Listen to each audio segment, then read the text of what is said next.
Zoom in this phone. Okay. There it goes. Okay, I know it's a bit blurred. I don't. Remove the duplicate. Am I not blocking your view? Oh, I'm too short. You must decide for sharing it. So when we talk about the circulatory system,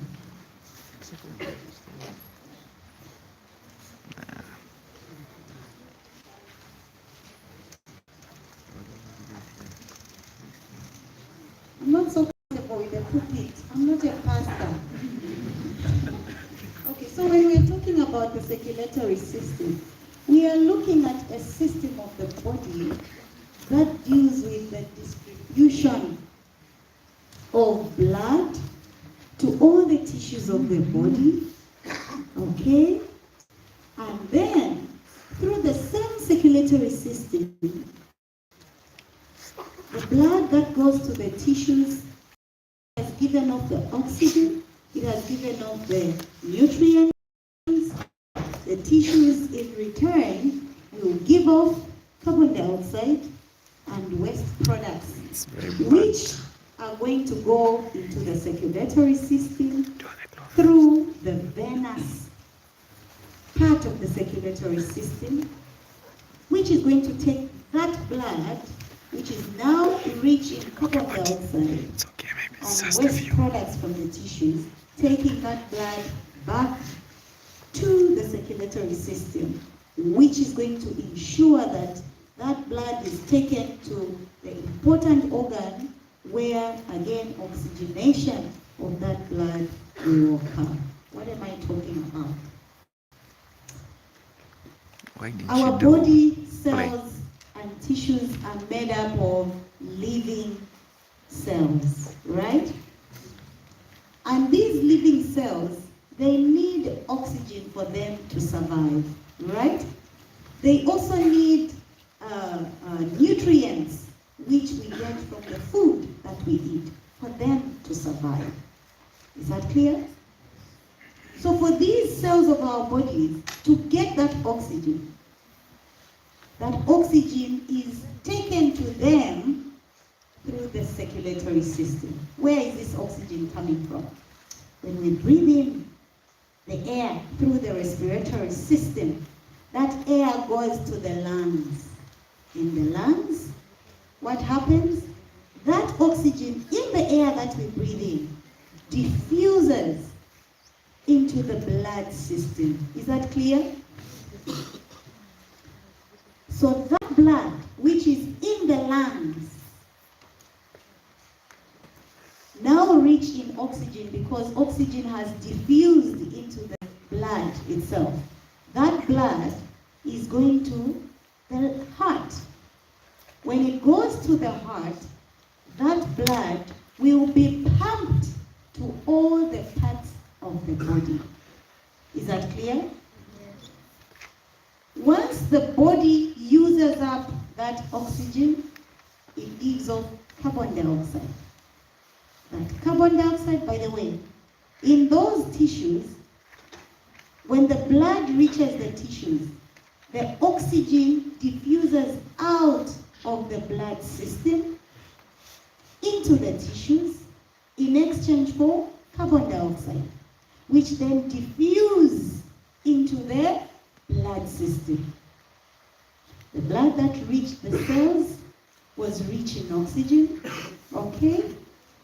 But after the oxygen leaves, carbon dioxide comes into the blood, and that blood must go back to the heart. Is that clear? Do we have a whiteboard? Nope. It's in the class.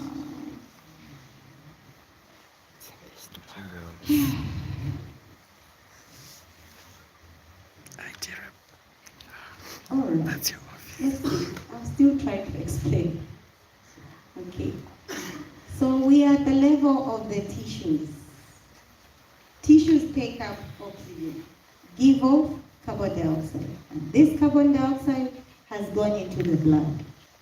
So that blood, now rich in carbon dioxide and less in oxygen, has to find its way back to the heart. So this blood will go back to the heart.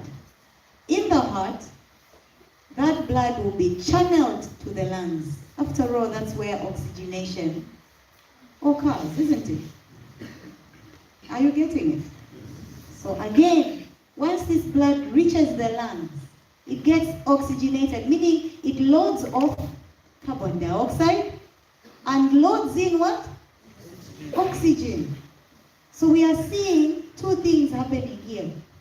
We are seeing exchange of oxygen for carbon dioxide happening in the lungs, isn't it?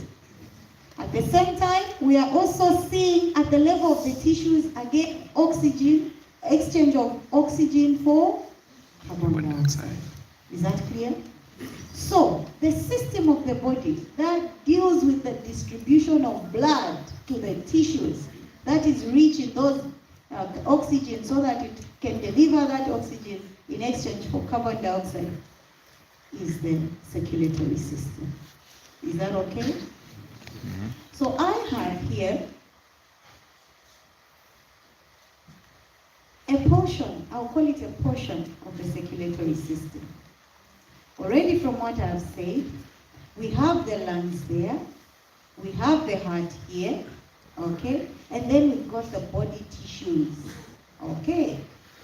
So in the lungs, oxygen is taken in. That blood is taken to the heart. The heart pumps that blood through the vessels or the arteries. That blood is distributed to all the parts of the body. Already from here, I have the heart in the center there, and I have a very large blood vessel leaving the heart, rich in blood containing oxygen. And so that blood vessel leaves the heart, and we are calling it the ascending aorta. And then this ascending aorta arches there. We are calling this as the arc of the aorta. And at the arc of the aorta, already we can see branches coming from the arc of the aorta, taking blood to the upper limbs, taking blood to the head and neck region, okay? And then we see that the arc of the aorta continues by walking down to become the descending aorta, okay? This descending aorta, as it traverses the thorax, that portion of the descending aorta that traverses the thorax, we are going to call it the thoracic aorta. And then it will pierce a structure known as the diaphragm, which separates the thorax from the abdomen. And once it traverses or passes through the diaphragm, once it enters the abdominal cavity, it becomes known as the abdominal aorta. And as it is traversing downwards, it is giving off branches to supply structures of that particular region. For example, in the thorax, it will give off branches that are going to supply the lungs. It will give off branches that are going to supply the esophagus, the part of the esophagus that passes through the thorax. To give off branches that are going to supply the trachea, the bronchi, okay? In the abdominal cavity, it will start giving off branches that are going to supply organs of the abdominal cavity. And some of the organs of the abdominal cavity that we know of are the intestines, isn't it? The kidneys, isn't it? Yes, the spleen. So all those are going to receive blood through the branches of the aorta, okay? And then finally we see the aorta branching, okay, into the common iliacs, okay? Common iliac arteries, which are further going to branch. Already here we can see that this right common iliac artery is branching okay, into what we are going to call the internal iliac artery. The internal iliac artery, this little one, the short one, is going into the pelvic cavity to go and supply structures in the pelvic cavity. All right? And then this other one is the external iliac artery. Where do you think it's going? In the lower limb, to supply the structures of the lower limb. So that is what we are saying, that all the parts of the body are receiving blood supply, okay? And this blood is rich in oxygen. Is that clear? So the structures that we are seeing here, the aorta and its branches, these structures or vessels that are carrying blood towards the tissues, away from the heart. Is that what we saw? Yes. Carrying blood away from the heart and towards the tissues. These vessels are going to be named arteries. Is that clear? So arteries are taking blood to the tissues, and this most of this blood we are saying that is rich in oxygen. After the tissues use up that blood,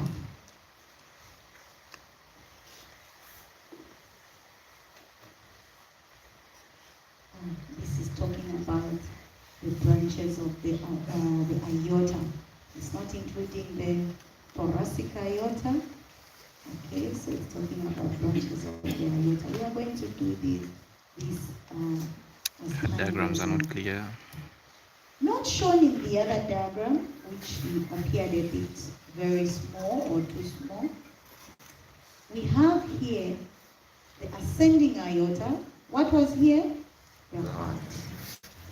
Then we have the ascending aorta, the arc of the aorta, then the descending aorta. Okay? Now, one thing I love about the heart is that before it feeds other organs, it ensures that it first feeds. This is the maximum zoom.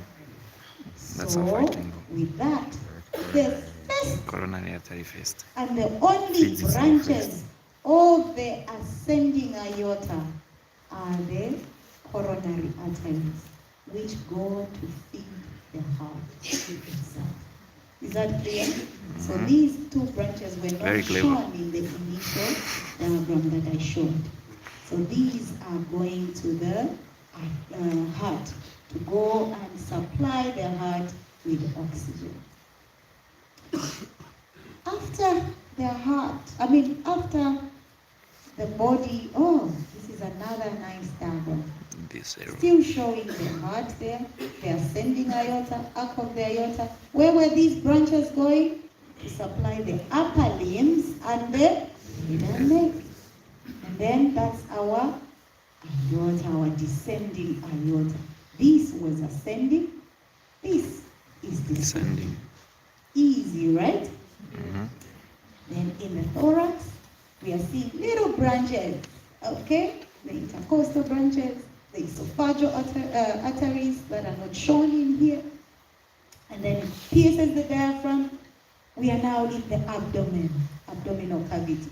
Already you can see a branch going to the liver, a branch going to the stomach, a branch going to the spleen, to the kidneys, to the intestines, and finally to the to the lower limbs. Very nice. I won't labor much to talk about talking about this one. Anatomy for you. All right. So.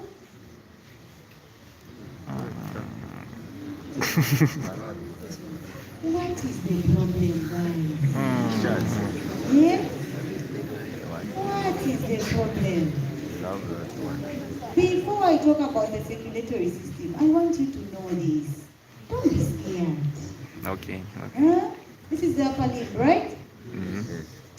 So, after blood has been supplied to the upper limb, The blood that now contains carbon dioxide must leave the upper limb or the tissues so that it goes back where? To the heart, so that it can be taken back to the lungs for oxygenation. Is that clear? So we are now seeing these blue colored vessels. The initial ones, what color were they? Red. And those were denoting the arteries, which we said take blood where? Towards the what? The tissues away from the. So these vessels, on the other hand, are now going to take blood away from the tissues and towards the heart. And this blood, like we said, is rich in carbon dioxide. So the vessels that take blood away from the tissues towards the heart are known as veins. So this is just showing the venous structures. Is that clear? Eventually, all this blood must find itself into the superior vena cava. I'll show you. Eventually, I'm not saying no all, but eventually all this blood coming from the upper limb will end up into the subclavian vein, which will drain into a vein known as the superior vena cava. Okay, I'll show you. How about from the lower limb?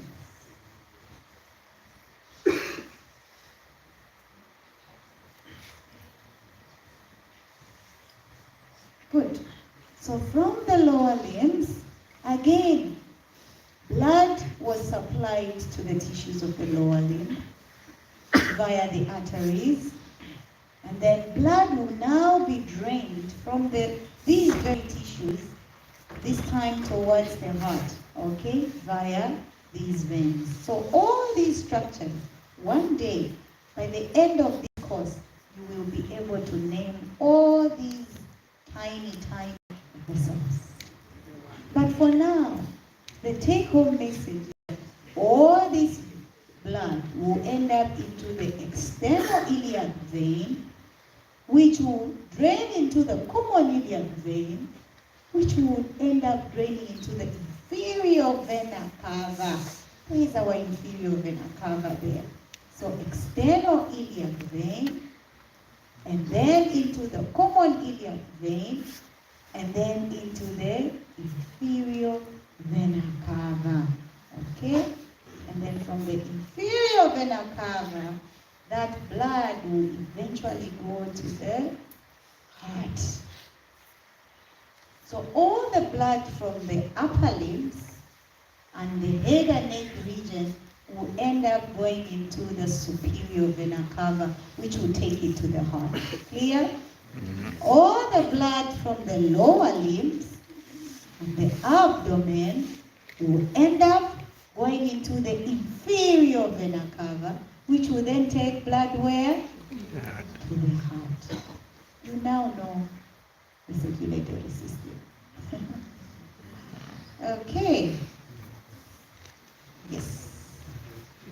So that's our superior vena cava. They've just removed the heart there. Now,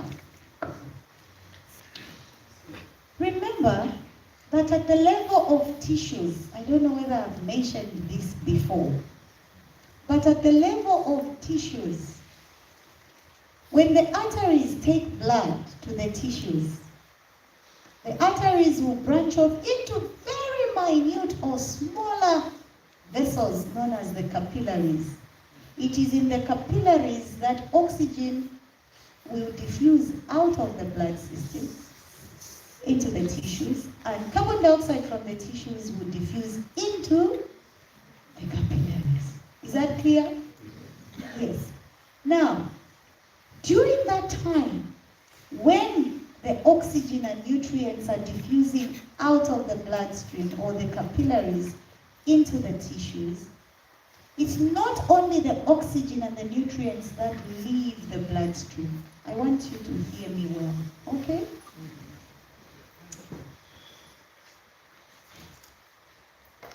So alongside the oxygen and the nutrients, we also see fluids from the blood system also escaping the blood vessels to go to tissues outside the blood vessels. We are at the level of the tissues, okay?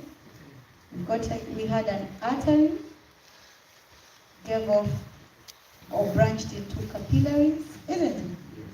So we say that it's not only the oxygen and the nutrients that are releasing out, but also the fluid component of blood also escapes the blood vessels, going into the areas outside the blood vessels, which we are going to call the interstitial space. Are you following me? So these fluids, once they are in the interstitial space, remember they are coming from blood, isn't it? And blood is a liquid, isn't it? So these fluids, they need to be taken back into the blood system. Otherwise, we will not end up having blood in the vessels, isn't it? Yes. So there are two systems that ensure that those fluids that escape find their way back into the blood system. There are two systems, right? The first system is by the use of important proteins known as albumins that are produced by the liver. The proteins, albumin. Aye. So the job of albumin, which is found in the blood, is to attract back the fluids that escape the blood vessels. Are you confused? Nah, no, the easy way. That's why I needed a board. Hey, you. Don't look behind you. You looked confused. Are you confused? You are not confused. Very good. So I'm saying that blood contains the protein albumin. Its job is to do what?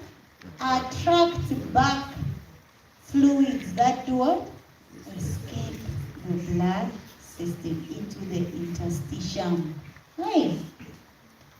But not all the fluids that escape are attracted back.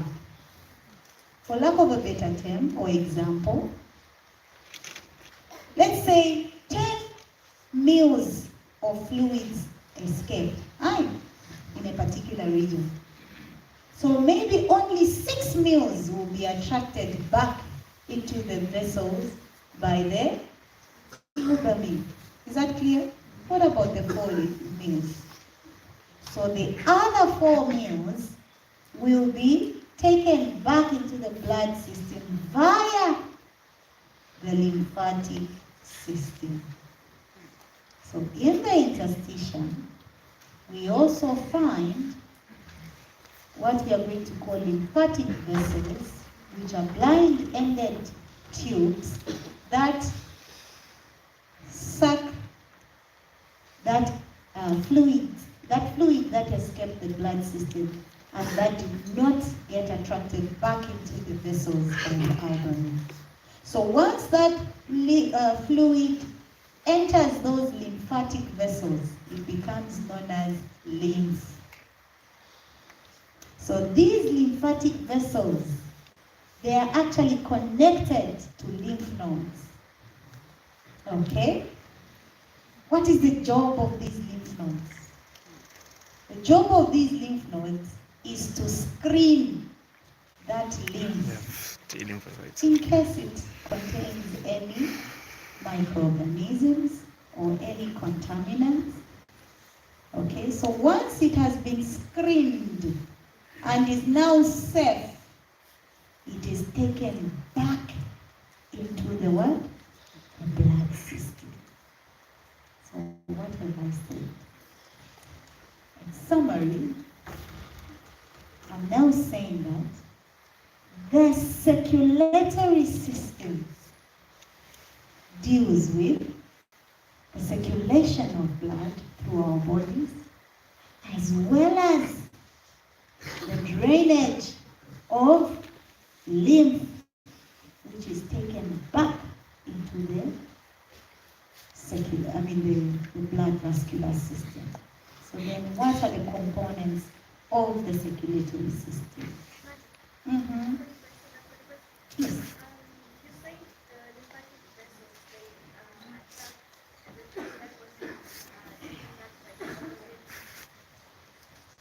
Yes, you got me right. Okay. So write what you said.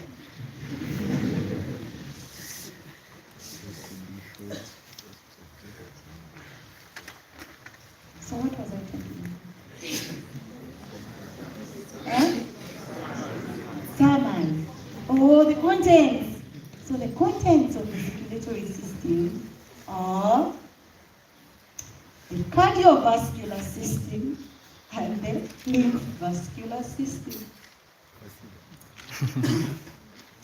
So I want you to write circulatory system is divided into the cardiovascular system and lymphavascular system.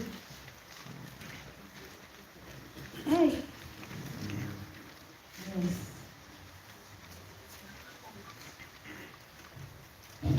So what is the cardiovascular system now made up of? Cardiovascular system is made up of the heart, which pumps blood, right? The arteries, which take blood to the tissues. The capillaries, where oxygen, nutrients are exchanged for carbon dioxide and waste products at the level of the tissues. What is the other component of the cardiovascular system? The veins. So the venous system, right? That's the cardiovascular system. What about the lymphavascular system? The lymphavascular system is made up of lymphatic vessels. Shamana. You can even go home. Okay. Let's go to the PowerPoint. I'm sure this is what she talked about. Yes, She didn't say all that. That one.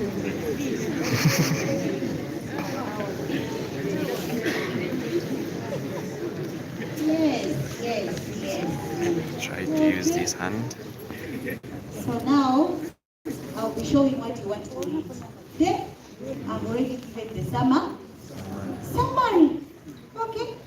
So like I said, the circulatory system deals with what? The pumping and the distribution of blood to all the tissues, right? And then it is made up of two major components. I call them cardiovascular system and the lymphavascular system. What were the components of the cardiovascular system? The heart, the artery, the capillary, and the veins. The lymphavascular system, the lymphatic vessels. Okay? Right. So, there's something that I want you to also know. Using this diagram, I'm going to explain it. Since I have talked about the arteries taking blood away from the heart, and the veins taking blood towards the heart, right? And I've also mentioned that the lungs are the sites where oxygenation does what? Takes place, isn't it?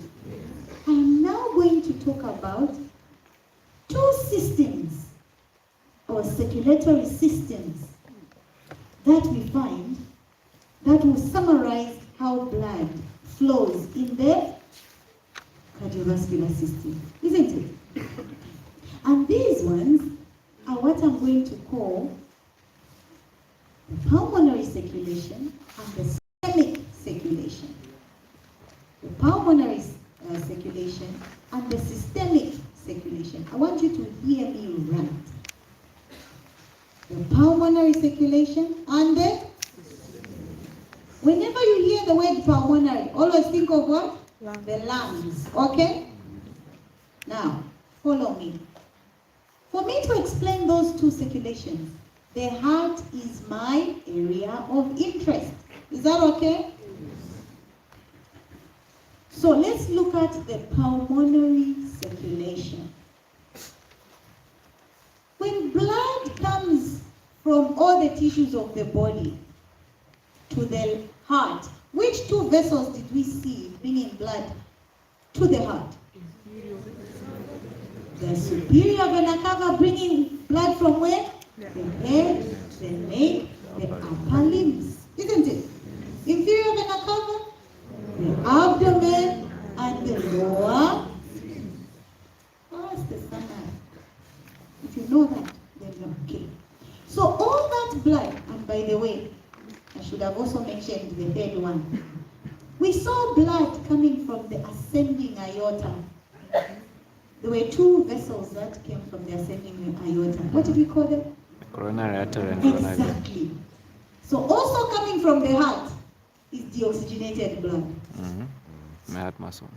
Which is coming through the coronary sinus. It's also going to the heart. You will see that as we go on. But for now, all the deoxygenated blood from the tissues goes to the heart. Okay? Then from the heart, we are going to see that this blood will have to be pumped to the lungs for oxygenation. Isn't it? So from the heart, it has been, that deoxygenated blood has been received by the heart. So from the heart to the lungs, can you see this? I want you to follow this vessel. We are calling it the pulmonary artery or pulmonary trunk. Is that clear? We learned that it's a trunk at some point. It's still an artery because it's taking blood away from. Is that clear? So I have the pulmonary trunk. Look at what is happening to it. It is bifurcating, right? To bifurcate is to do what? Branch into two. Aye. So what is happening to our pulmonary trunk? It's bifurcating into the right pulmonary artery and the left pulmonary artery. How many lungs do we have? Two. There's the right lung and the... Therefore, even the pulmonary trunk must branch into how many arteries?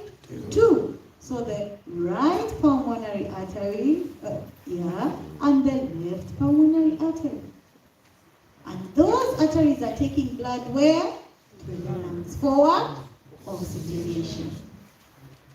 From the lungs, that blood which is now oxygenated, it has to go back where? To the heart.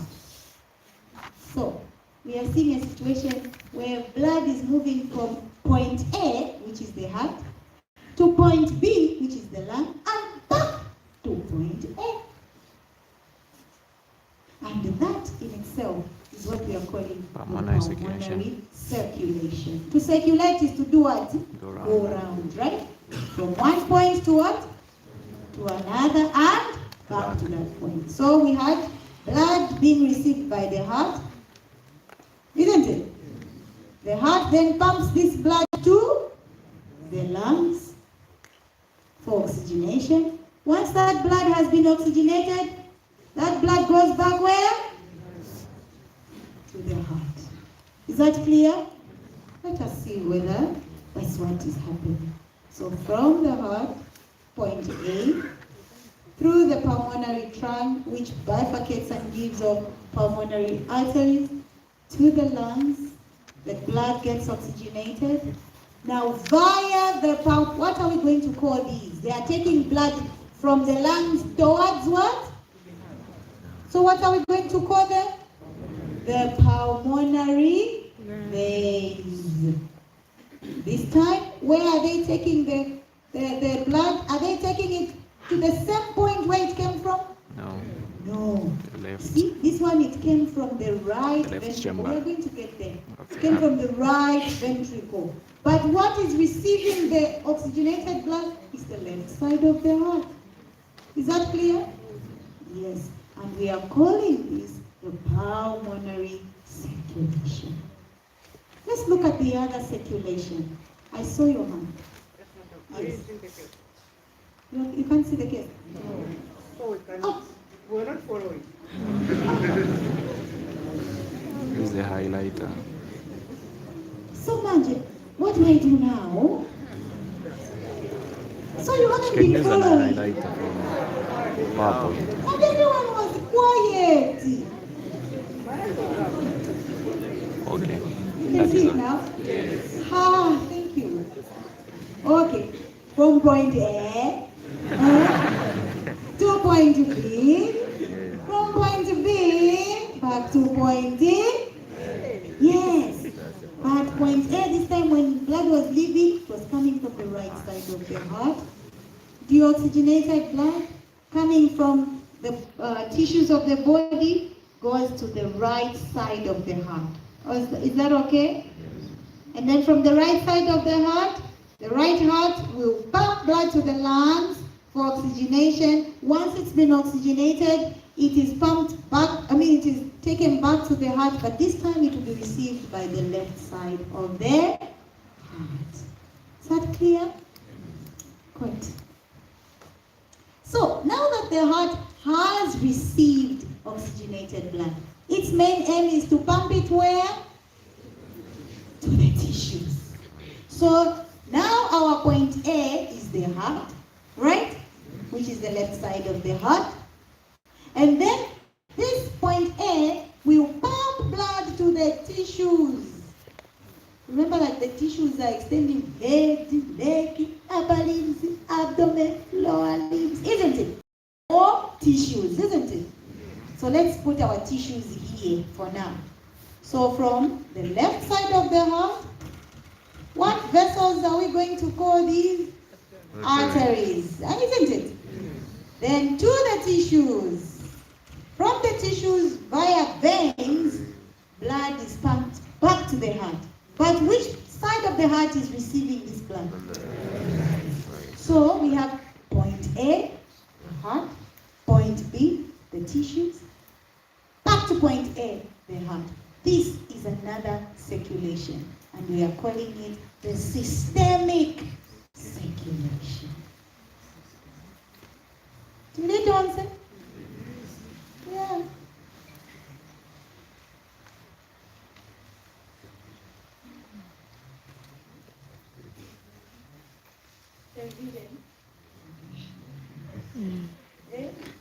Very good. You'll be going through right. The revision, huh?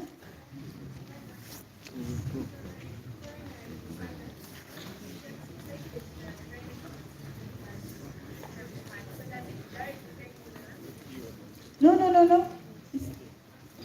Once the oxygenated blood comes from the heart, or the oxygenated blood, where does it go? To the right side of the heart, right? So even coronary sinuses are taking where? The coronary sinus is also taking to the right side of the heart, okay? It joins with the rest of the deoxygenated blood coming from the tissues, okay? Yes. Mm-hmm.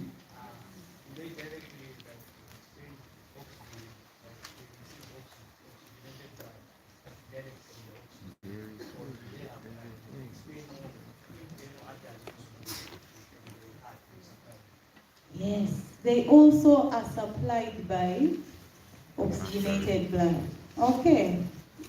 Yes, you are going to learn all that in your course. Okay? Remember that there are also organs, right? Yes, they will depend, 80% of the oxygenation of the lungs is by the blood that is flowing towards them and away from them. But because they are also organs, they also need blood supply, vessels that go to them for oxygenation. supplying about 20% of blood to them. Okay. Yeah. Shall we move now? Yeah. So this is what I was talking about. Okay, the systemic circulation and this pulmonary circulation. For these ones, don't be confused. Remember that when we were looking at vessels, we had arteries which make up the arterial system and veins which are taking blood towards the heart, making up the venous system. So, all these vessels that you saw, where are they? Oh. So all arteries, veins, or let me just put it like this, all components of the circulatory system. Shall we list them again? From the cardiovascular system, The heart, arteries, capillaries, and veins. lymphavascular system, all these structures that you have told me or that you have listed are lined by a simple squamous epithelium which we call the endothelium. So if you run away from epithelial tissue, hoping that you are going to survive, I'm sorry, I'm now reintroducing epithelial tissue. Can you draw a simple squamous epithelium? Yes, yourself. Can you draw it for me? This is a clever guy. Got the what? This guy, is this one? Like this, that was It's flat. learned. It's okay. Then I'm hoping he has represented all of you well. Okay? He says, I told him to draw on a piece of paper. He just said, Madam, the way the towels are. Why did you say towels? They are flat. Excellent.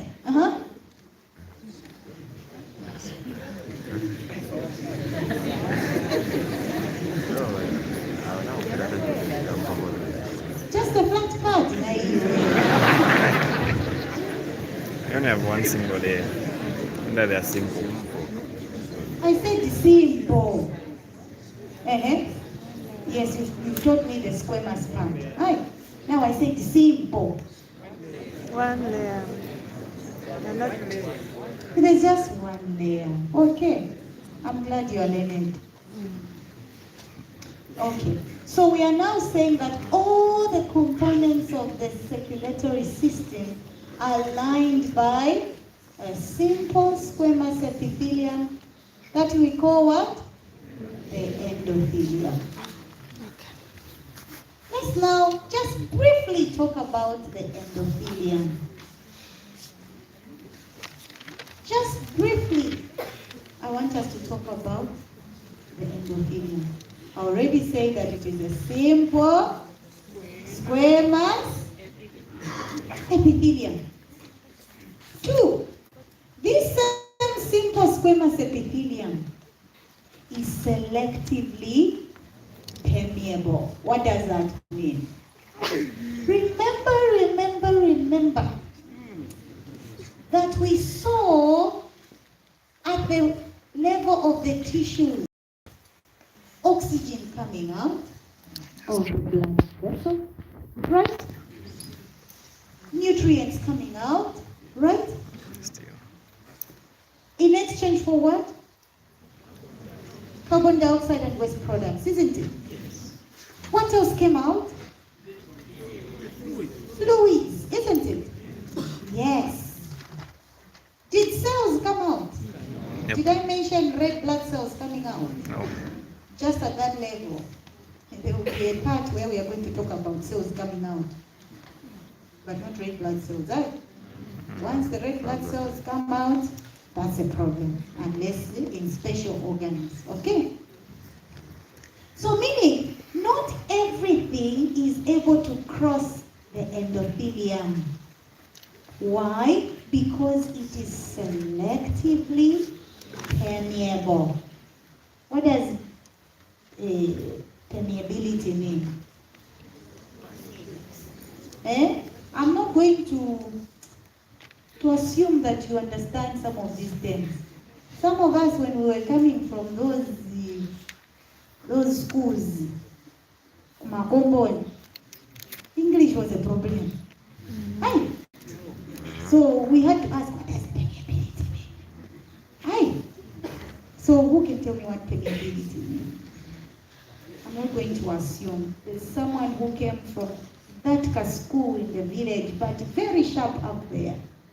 But he never had a dictionary and blah, blah, blah. So what does permeability mean? Oh, wait. You know what permeability is.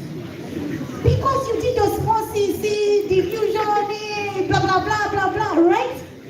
And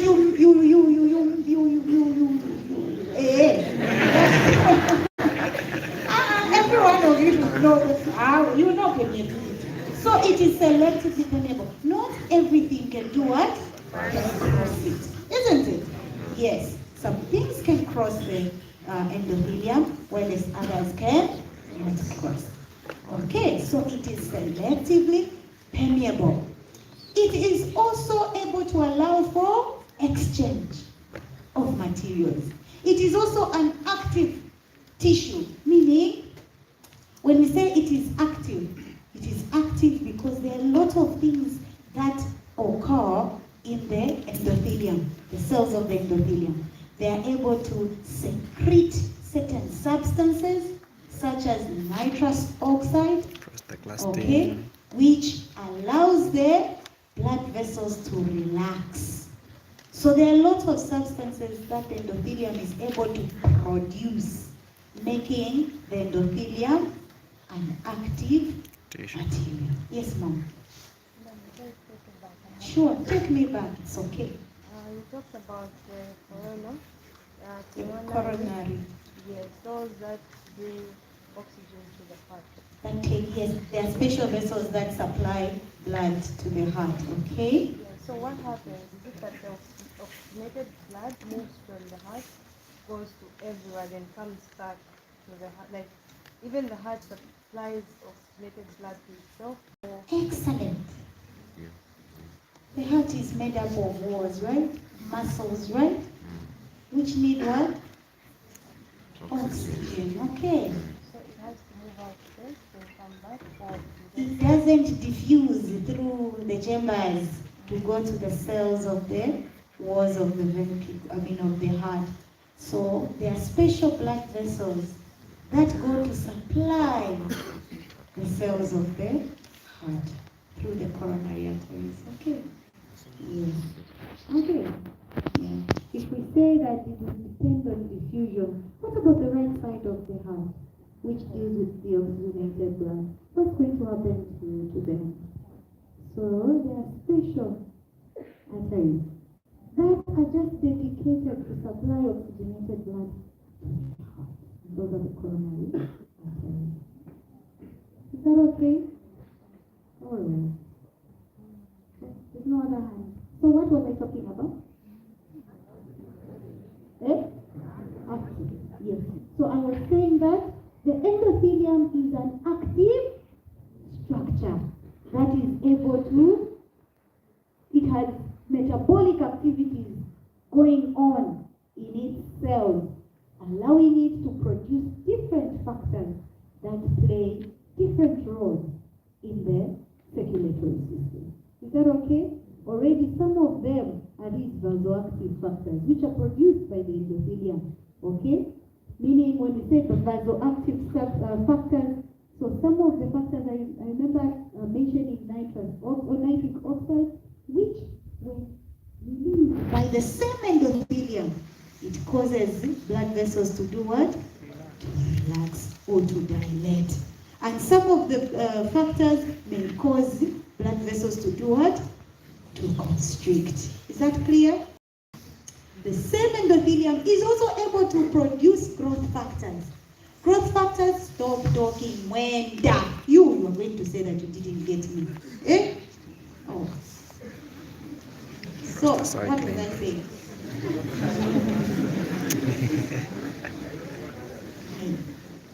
It will be chasing, right? Yes, because they are telling us. Yes, growth factors. So, and the endothelium is also able to produce growth factors that play an active role in the growth of blood vessels, already existing blood vessels, also in the sprouting of newer blood vessels. Is that clear?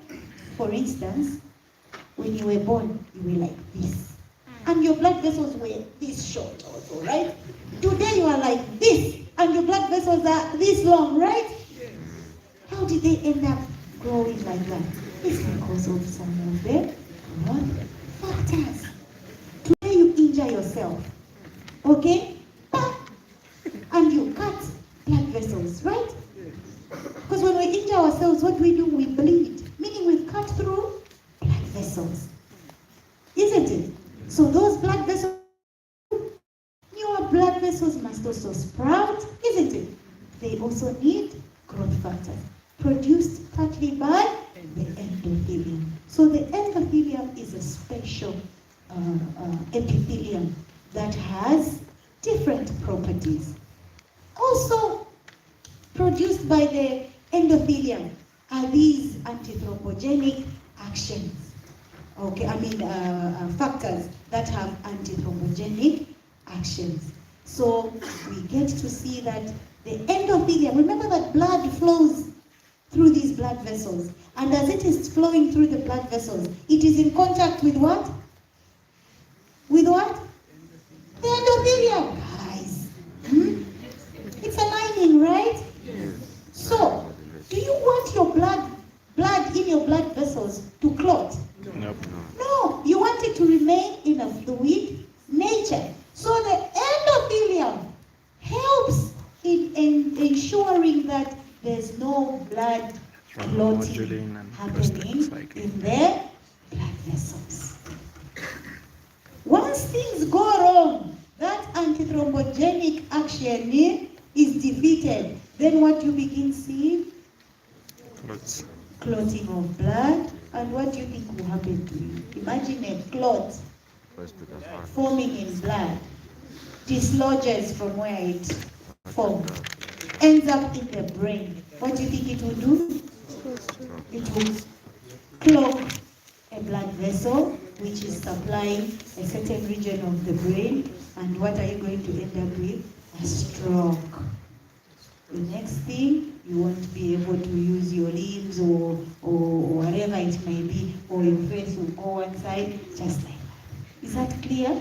Therefore, the endothelium is made in such a way that it will ensure that blood is not clotting. Only when there's need, when you cut yourself, you injure yourself, then you will need blood to do what?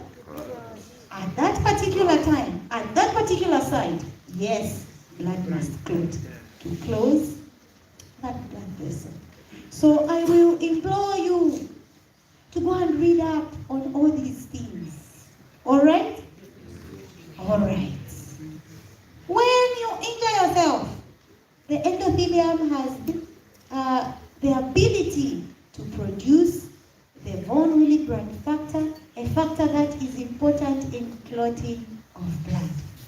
When your endothelium is not able to produce von Willebrand factor, you will not be able to have your blood clot, and you may bleed for a long time. Is that clear? In the lungs,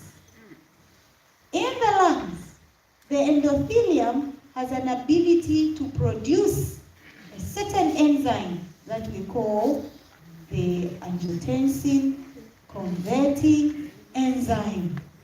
And there, that enzyme will convert this. Don't worry, I won't learn about it. But for now, I just want you to know how special the endothelium is. Right? This is only happening in the lungs. So the endothelium of the vessels in the lungs will convert angiotensin 1 to angiotensin 2. Angiotensin 2 is a very potent vasoconstrictor. It causes vessels to do what? Constrict. Reducing the what? The lumen. Hi. Yes. At the same time, the endothelium is also able to convert all these things. The bradykinins, the serotonins, go and read about all these, which also have a bearing in the way your blood is going to work or flow. Is that clear? Yes. So, if I was to say, give me five functions or properties of the endothelium, would you say? Would you be able to say that one is the spermacy, simple spermacy, blah blah blah blah blah blah blah. Two, it is selectively permanent. And on and on. Okay, let's talk about this. I know she talked about the heart. No, before I talk about that, I want us to talk about the general structure. Is that a question or for the making noise? Yes? People just making noise. Oh, what are we? Okay. So the general structures of the circulatory system. Okay? We have already mentioned that they are lined by what? Oh, second chance. So now I am saying that what of the structures of the endothelium of the Blood vessels. the structures of the circulatory system, they are made up of three general layers. We are looking at the structure of the general structure of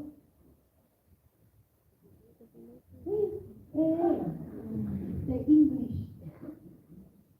We are looking at the general morphology. Let me not use the word that.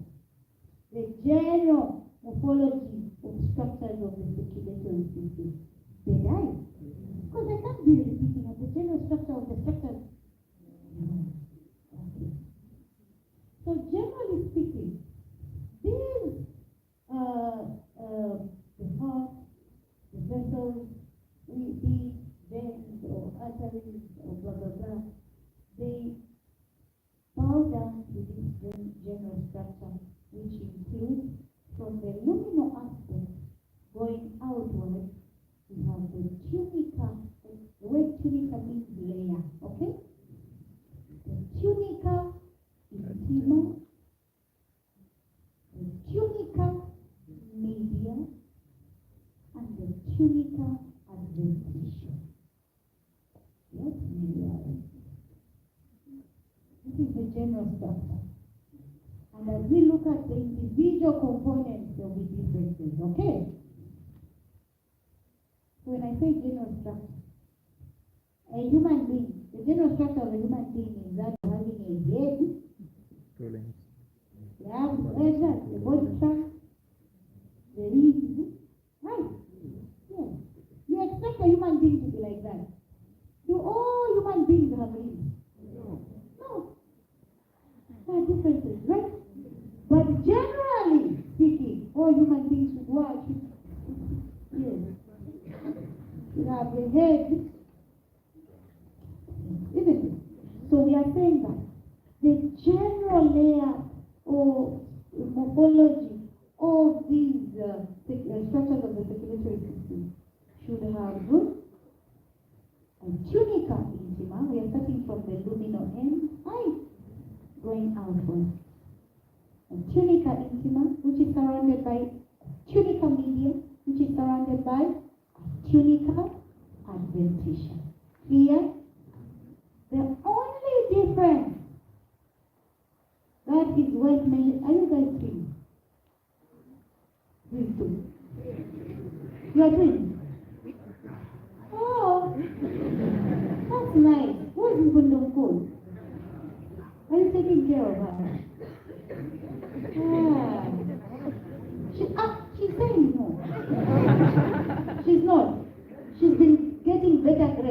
Share. You used to share. Oh, hi. Yes. Okay. I bless you with twins also.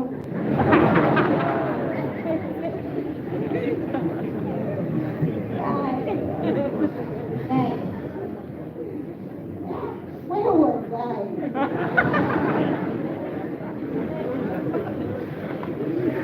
Confused.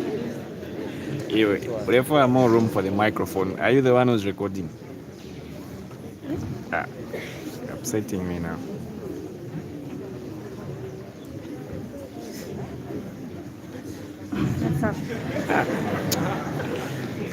He doesn't even know what is going on here. Okay.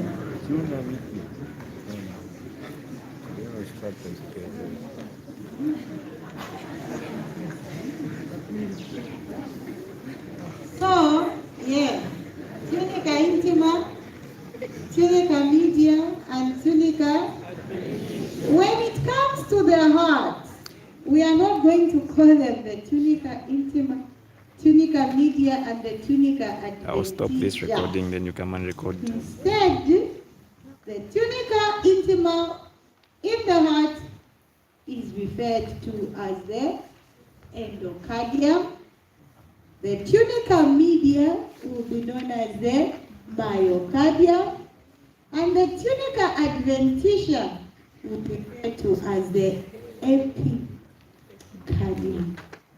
Clear? Yes. So as we go on, we'll be seeing differences.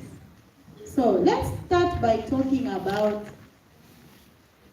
the heart. Right.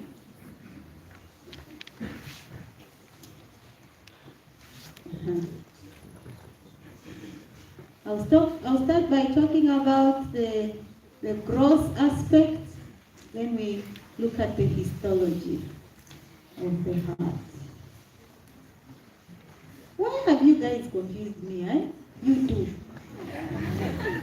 Eh? I don't know why I'm confused.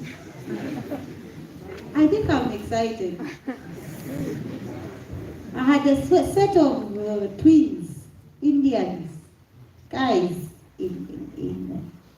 they graduated last year. Yeah. At first, they used to confuse me. You see this one? See that one? But very sharp. Very sharp. And they used to compete among themselves. Those two were sharp. Extra sharp. Ha!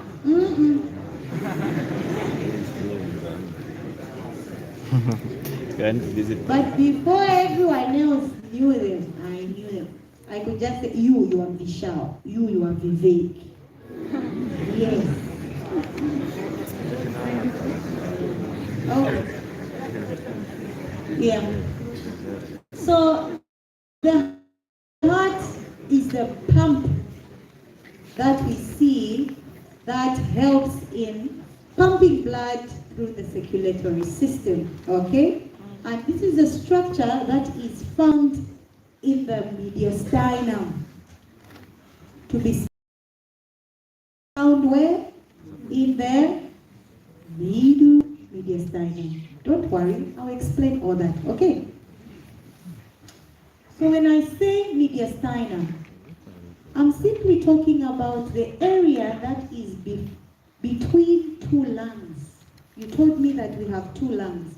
We have the right lung and the left lung. So maybe I start from here.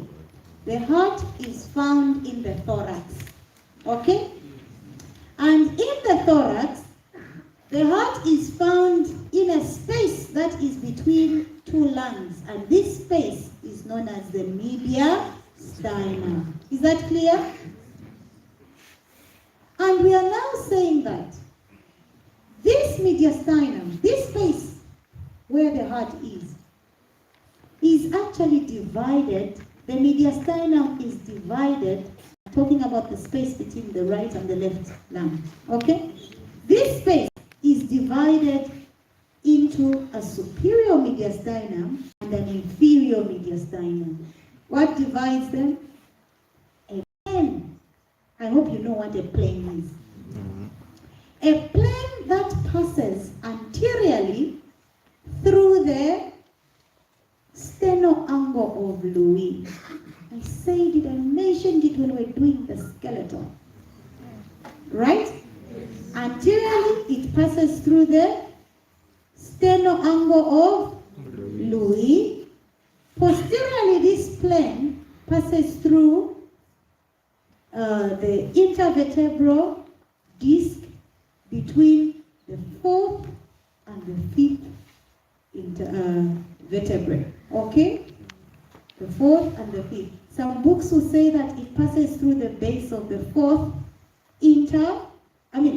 base of the fourth thoracic vertebra. Is that clear? Is that clear? What have I said? Anyway. A plane. Aye. A plane is an imaginary line, right?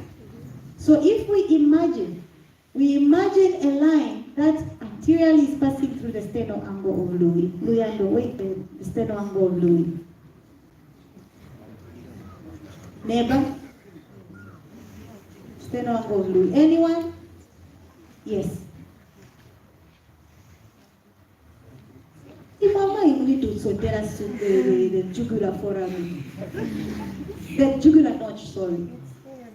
Come, sweetheart.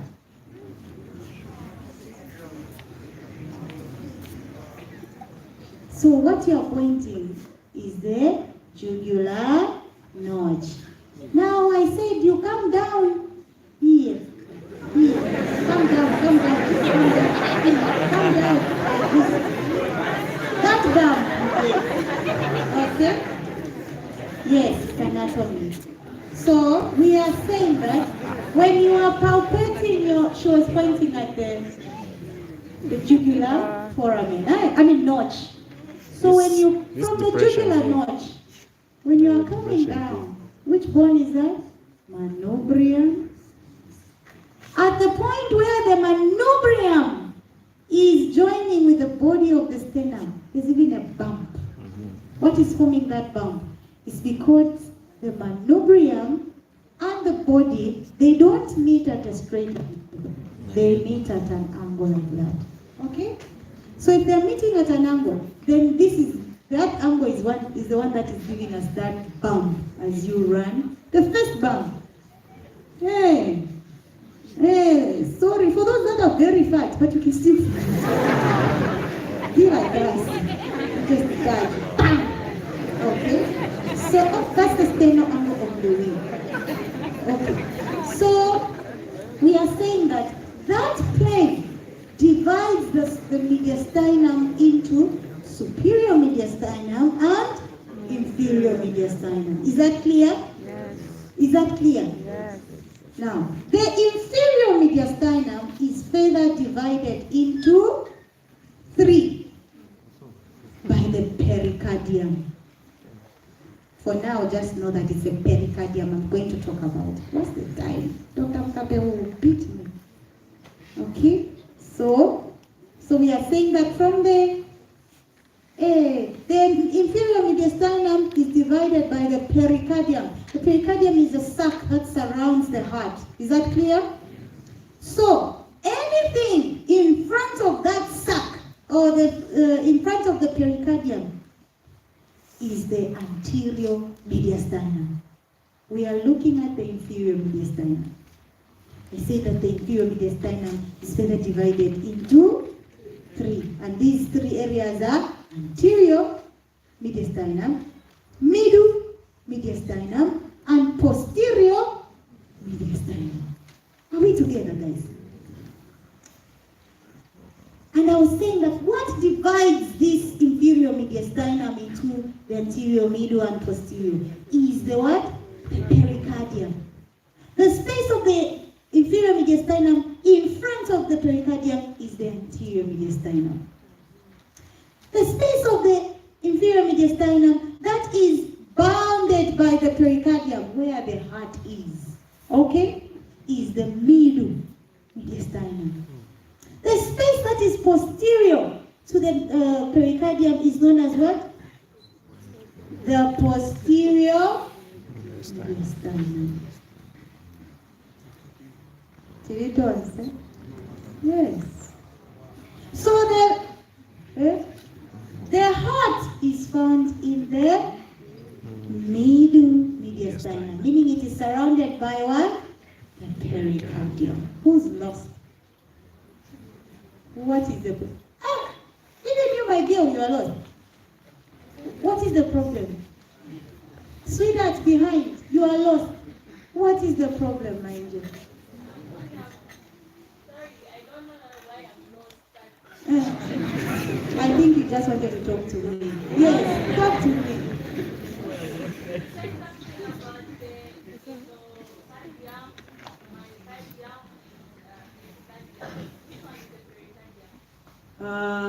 Don't worry. We were talking about the heart, right? We said that all the structures of the circulatory system, they have how many layers? 3. What did we call them? Tunica, intima, tunica, media, tunica. But when it comes to the heart, we don't call them what? Tunica, intima, tunica, media, and we call them, instead of calling it the tunica, intima, we call it what? Endocardium, myocardium, epicardium. I didn't say babe. I said what? And then I was saying that the heart is surrounded by a sac known as what? The pericardium. Are you still lost? Madam behind? You are okay? You had the same confusion? Okay. So what was I talking about? The heart is found in the middle mediastinum. Have you seen our pericardium there? We've cut it so that we can see the heart. Okay? So where are we here? Middle mediastinum. All right. Have you seen our mediastinum? Yes. Again. If this is our pericardium, the white layered structure is the pericardium. Yes. What are we going to call this space here? Anterior mediastinum. Where the heart is? Middle. This space here? Posterior mediastinum. Excellent. Where are we here? Superior, because we have our sternal angle there, isn't it? Our plane, which was dividing the mediastinum into the superior and inferior, is that one there. Let's just make an imaginary line there. Clear?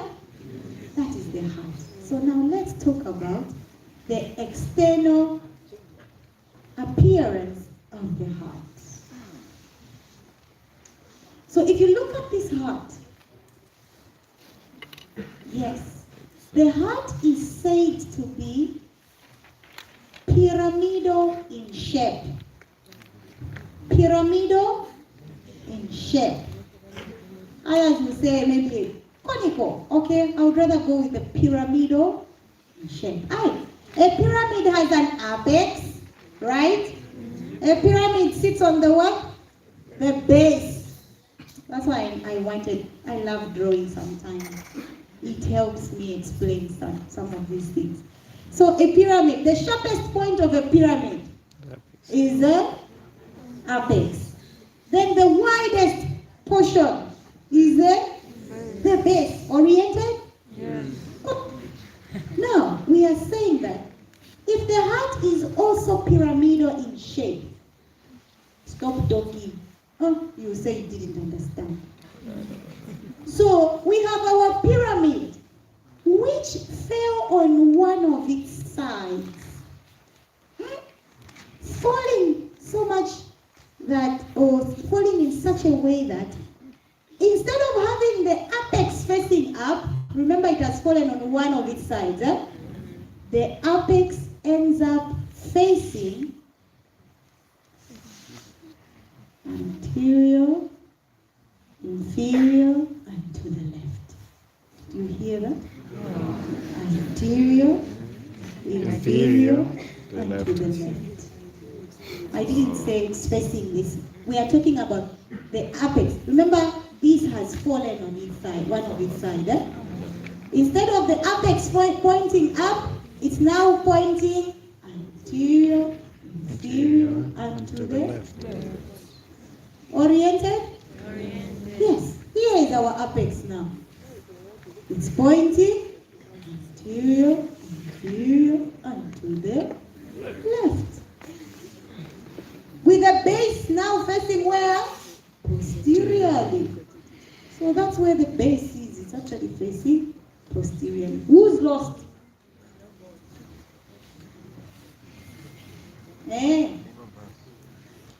You can do those imaginations. I'm loving it. At least I'm seeing that someone is imagining.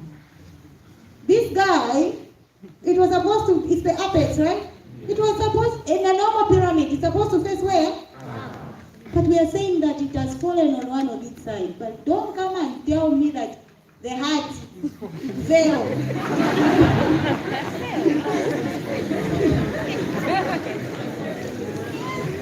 How did the heart fail?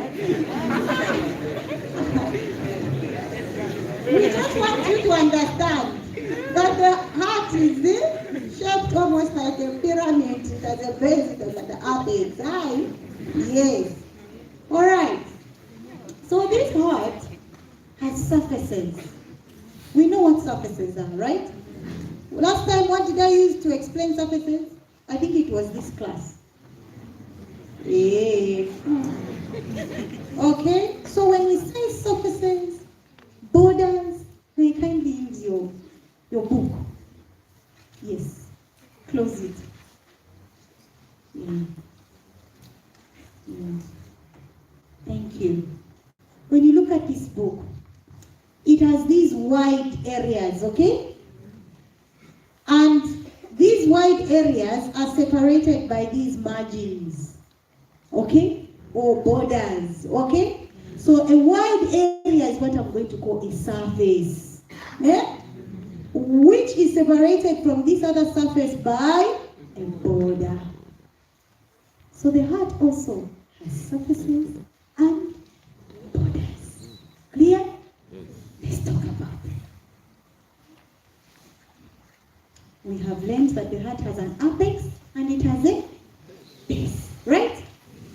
So we are now talking about the surfaces and the borders. So what we are seeing here in front, here, this is a surface that we are calling the anterior surface. Clear?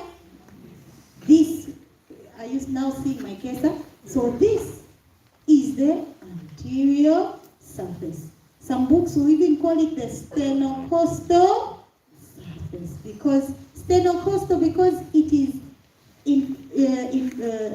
it's facing the sternum and the ribs. Is that clear? So that is the anterior surface. It has two lateral surfaces. Is that clear? And it has what we call the diaphragmatic surface or the inferior surface. I'm calling the inferior surface as the diaphragmatic surface because it is the inferior surface that sits on the diaphragm. Is that clear? Anterior surface, inferior surface or diaphragmatic surface. Is that clear? And the two pulmonary surfaces or lateral surfaces. Pulmonary because they are in contact with what? The lungs. Is that clear? Let's talk about the borders. The borders. Borders are better appreciated by, especially on X-ray. Is that clear? So, I have an inferior border. If I just work out one day you will also be able to develop radiological eyes. Right? So we've got the inferior border, the superior border. Okay. We are working out this extent from there to there is our superior border. Is that clear? Hello? And since we are looking at it from the X-ray, it also has two borders. I mean, two lateral borders. We've got the left lateral border and the right lateral border. Is that clear? Is that fine? The surfaces are well appreciated when you are given the actual heart. Is that clear? On X-ray, you will not be able to appreciate the surfaces, but you'll be able to appreciate the borders. So, what are we calling this border? Right lateral border, isn't it? Or just the right border. This one? Left border. This one? Inferior border. This one? Superior. Clear?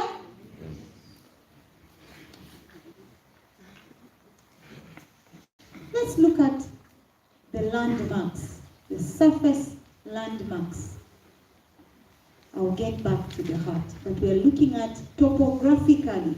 When I look at you without cutting you, am I able to work out the extents of the heart? That's what I'm talking about.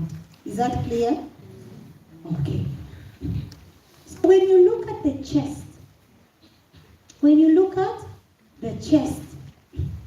starting from the left side, on your chest, we are saying that the heart has superior extents, meaning the upper extents, how far the heart goes upwards, and how far the heart goes downwards, meaning the inferior or the lower extents. Okay? So, beginning with the apex of the heart. The apex of the heart is found in the 5th intercostal space. Those notes are not in there on my PowerPoint. Yes. So please write down. So the apex is found in the 5th intercostal space. What does the word intercostal mean? Between the ribs. Between The ribs. Ribs, isn't it? So in the 5th intercostal space, in the mid-clavicular line. What do I mean? What bone is this? Clavicle. The clavicle. Have you seen it, guys? Starting from there, going all the way up to there. That's the clavicle. If you were to draw a vertical line that passes through the midpoint of the clavicle, that line is going to be called the mid-clavicular line. Are we together, backbenchers? Hey. Chorus. What is the problem, backbenchers? Who can tell me where the problem is so that I help you? Which one didn't you get?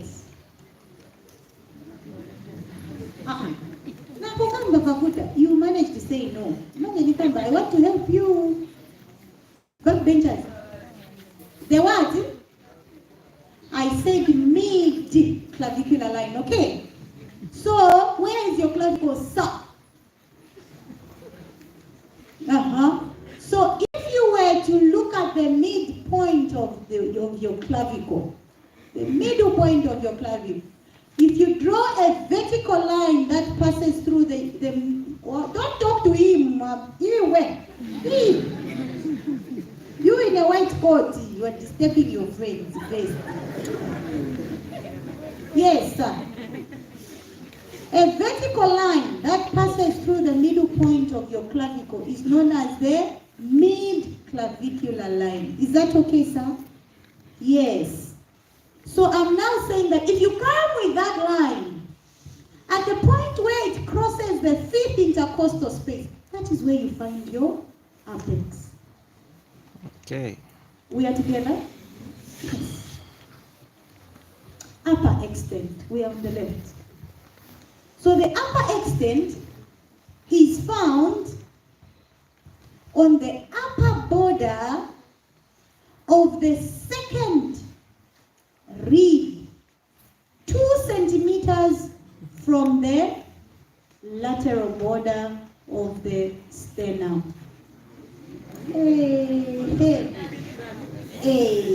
Okay, here.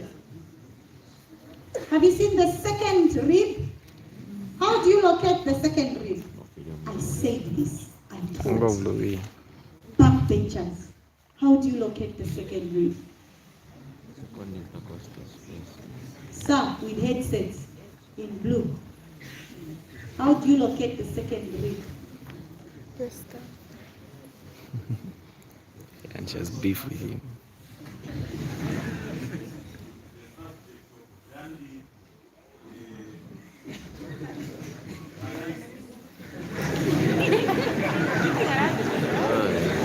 Thank you.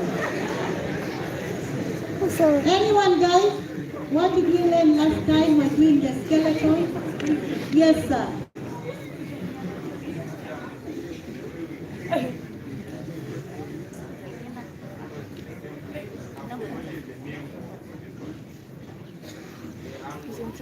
Or call it the manubrial steno angle. Because it's between which bone? The manubrium and the body of the sternum. Okay? Yes, sir. Go ahead. Is that where you find the Second rib joining. Thank you very much. Thank you. Yes, we said that at this manubrosternal junction or angle, when you go with it laterally, it will lead you to the second rib. Is that what you are seeing? Look at the second rib. Where is it joining? It's joining at a point where the manubrium and the body of the sternum are meeting.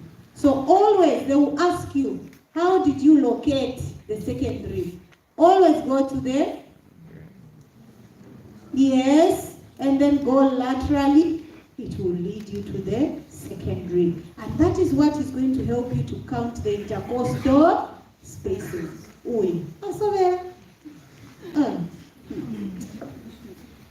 Here. Where were we? Yes. So I was saying that using the superior border of the second rib, we are measuring 2 centimeters from the lateral border of the sternum. So you measure 2 centimeters up to there. But that is where you find the highest extent of the heart on the left side. Okay. Lowest extent on the left side of the heart, which is the apex bit, the apex, where are we finding it? Fifth intercostal space, mid-clavicular line.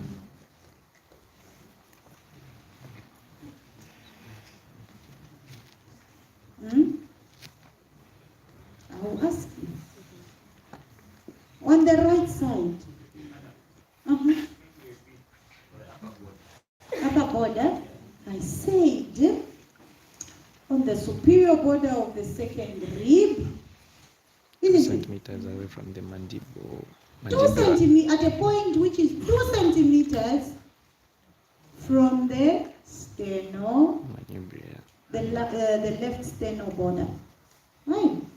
This is the left sternal border. I want you to now see, don't just write. Left sternal border.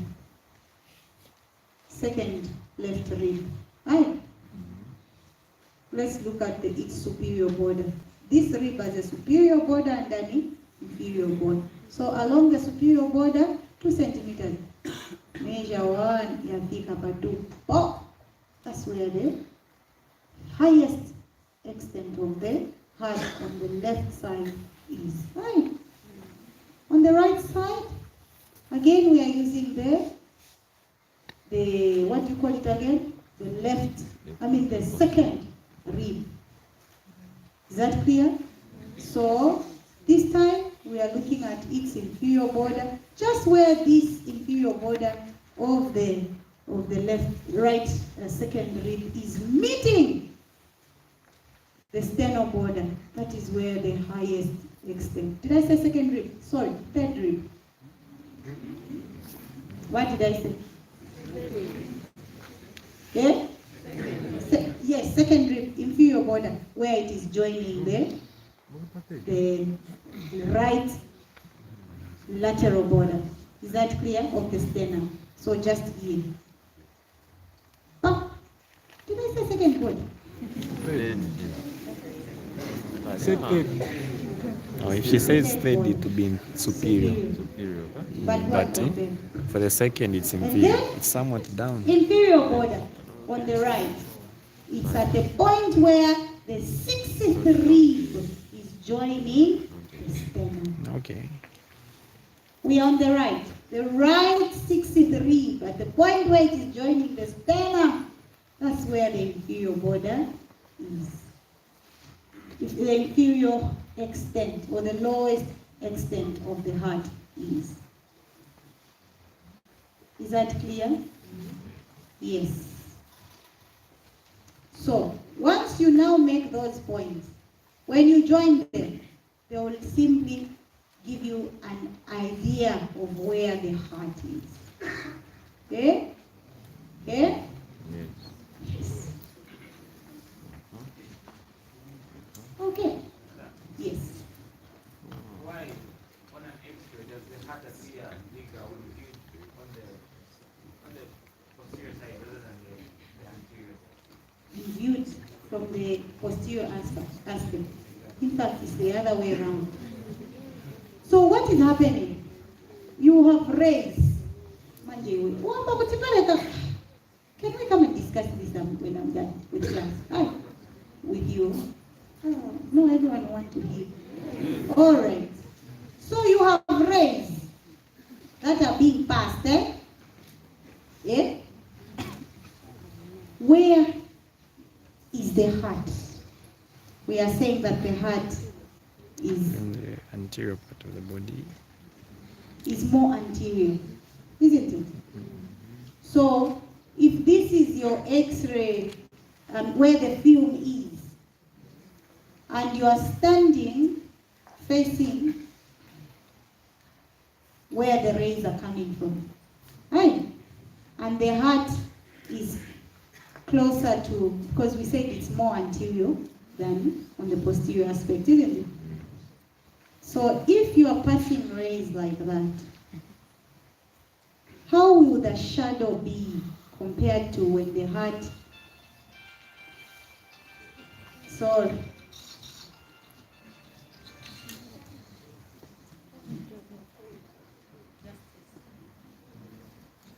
yes, so I have this phone here. Let me use this as a phone. If I bring it here, there are some rays. Huh? This is where the image is supposed to be.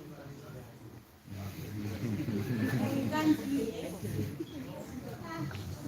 Now, how am I going to come? Okay. Then we'll never finish this topic. Hold my phone. If this is our source of rays, or even just light, so if I shine this light when the phone is here, how will the image be here? Compared to if we take it closer to the, meaning it's more, I don't know how I'm going to explain it. But if you take it closer to this and you are shining the light, which image will be bigger? The one that is closer to the light source, or the one that is That's the concept we are using. Which one will be bigger? And closer The to one closer to the light, isn't Yeah. it? So that is the concept that is around that. Is that clear? Yes. So go and play around with what I've said to understand what you're talking about. Do you get it, guys? Hey. We are saying that if you shine something, a light here, when this object is here, the image here, which one will be bigger? When the phone is closer to the light or when the phone is closer to the away? I mean closer to this field. Closer. Go back to physics. This one will have a bigger shadow, okay, than when the shadow is there. Is that clear? Yes. So we usually use PA, posterior anterior view, meaning the rays will start from the posterior, shining to the, because the heart is closer to the sternum. So when we put our patient like that, and our rays are there, the heart is closer to this surface than when the patient stands like that, and you are bringing the X-rays that way. So the image, because the heart now is away from this, so the image will be bigger in the anterior, posterior aspect than when the heart, when it's posterior. anterior. You've gotten the concept. Eh? When I stand like this, my heart is closer to this. To the screen. So the image will be, when I stand like this, my heart is far from this. The image will be, Bigger. that's the concept. Hi. Mm-hmm. Okay, so where were we? This topic will never end.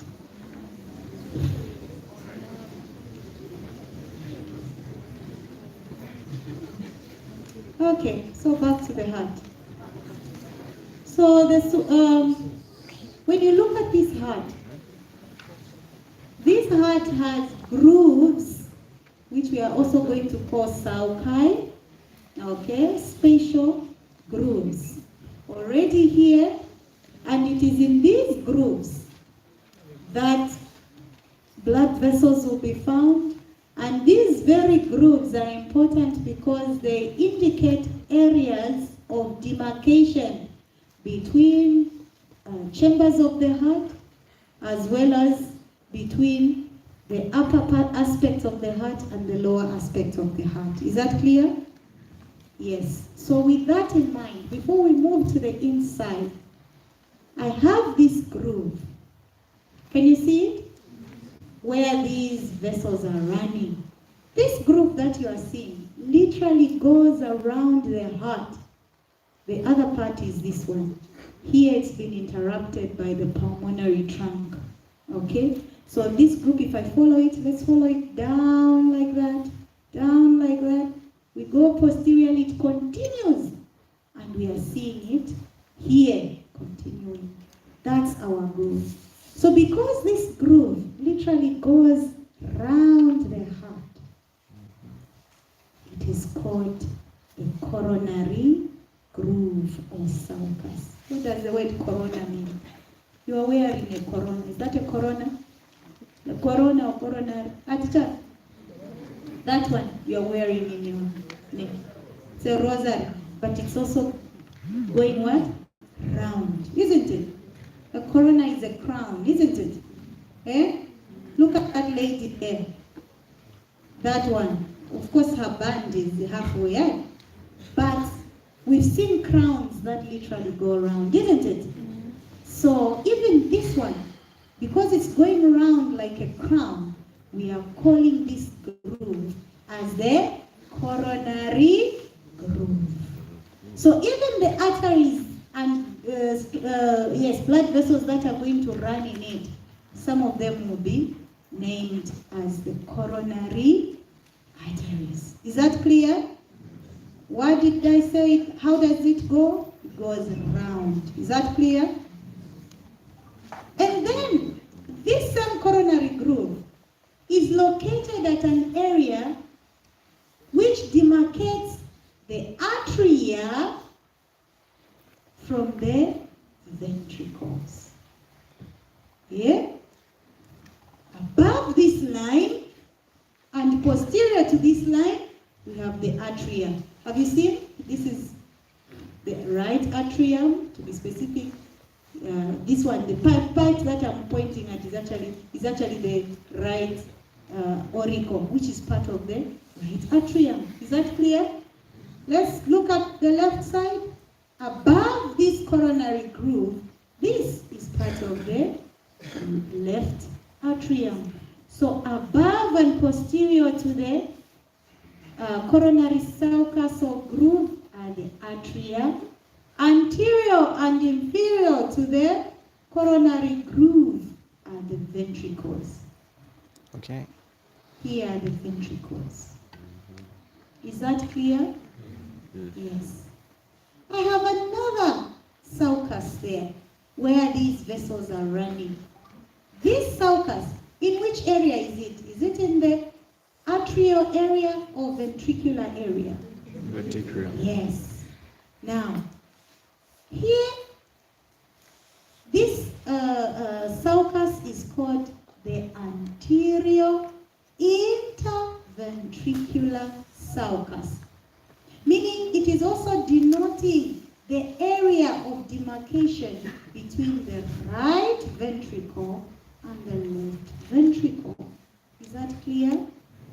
There's also a similar groove on the diaphragmatic surface, and it also is in the ventricular area. It is separating the right ventricle from the left ventricle, and in it you are also going to find vessels running. And already from here, from the anterior interventricular sulcus or groove, we have this artery, the anterior interventricular artery. Is that clear, guys? So when you see grooves on the surface of the heart, what does that tell you? It tells you areas of demarcation between chambers of the heart. Is that clear? The coronary groove was separating the what? The atria from the ventricles. Is that clear? The interventricular sulci, there are two. When I say sulci, that's the plural form of sulcus. Is that clear? So the interventricular sulci will demarcate the right ventricle from the left ventricle. Is that clear, guys? Let's now move to the inside of the heart. Whee! Do you know that I was supposed to count this lecture down? You should thank that lady then. So don't even do whee, I'll get upset and I'll count it dot. Tell me when Dr. Mkabe is in. What time is it? Can you click on this? Can you be quiet? It's already time up. This is the posterior inferior view of the heart. What view? Posterior inferior. How about this one? Anterior view. Right. You tend the heart. What do you think this would be? If we said this was our pyramid, what are we going to call this area? The The base. So the base faces posteriorly. Is that clear? Then this is the diaphragmatic surface. And on the diaphragmatic surface, I'm sure we can now see the posterior interventricular groove or sulcus. Is that clear? Good. Can we now see the continuation of the coronary sulcus or groove? Huh? That's our coronary sulcus or groove.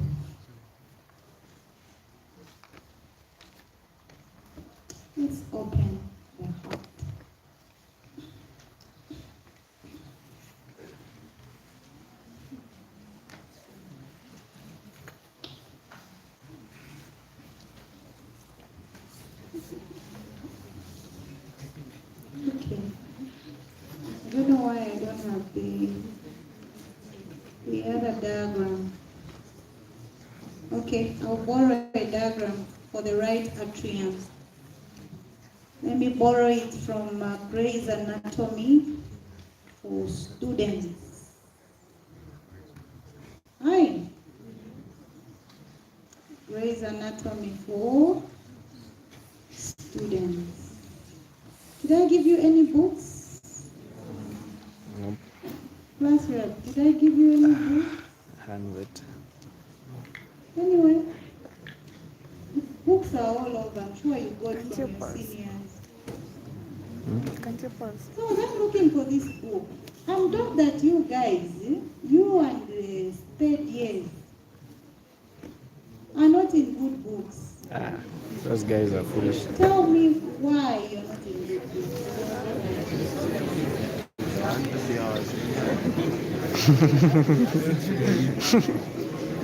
I just want one person to tell me. Sebastian, you're the best representative. Anyone? Anyone? You are failing to tell me, but you are talking among yourselves. Yeah? I'm asking what? They want to be our seniors. They want to be? Our seniors. And they are seniors. No. Who's answering? Who's answering? The gentleman smartly dressed? Yes. Well done, by the way. Well done for looking presentable. Thank you. Like a medical student. You are. Yes, smartly dressed gentlemen. And they your seniors? They are, but they don't want to accept that we are learning together. And the same thing. They don't want to do what? To accept us. To accept you? Yes.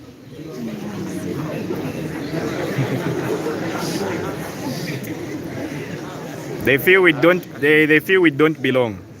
They feel? We don't belong. We are not supposed to be doing the same things with them. So, and they don't think that they're not supposed to be doing the same things with you guys. So, that is why you are fighting. He's fighting me. I'm not seeing any problem. Do you have to prove it that no, we are at the same level or what? What is there to prove? Yeah, guys.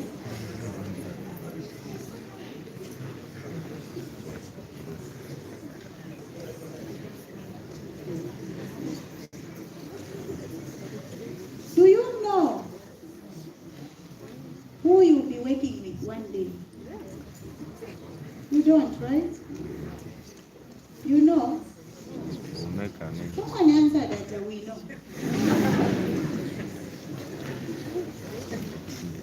You don't know who you'll be working with one day. You might just find yourself working with those same people. How are you going? By the way, in medicine, you don't choose. You don't choose. Things just be. So if you make enemies, you might just find that one of them becomes your boss. Or Become the one boss. of them will be paired with you. Then you work together. One of them will be paired with you. And believe you me, you can't say that me, I have data in medicine. There's nothing like that. You depend on your friend. You will be consulting. Mwana, I have this patient. This is how this patient is presenting. What do I do, Mwana? Eh?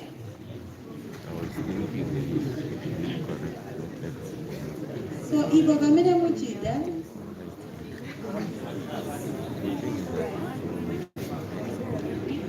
Ibo Gamene Muchida is not Acceptable. acceptable. We are here to build teams, not to build enmity. You you had better change your mindset. If you guys, when you were coming here, and them also when they were coming here, they thought you were here to compete, you are all wrong. We are all here to build a team. Is that clear? So if I don't want to hear about it. I also told them, I talked to them. So change your mindset. Change your mindset. You are not here to compete. You are here to make a team which is going to save a life. Is that clear? Mm-hmm. So the men to compete, you will throw it outside the window. Not right at all. Is that clear? Don't even answer. Keep quiet. Okay. So let's now open.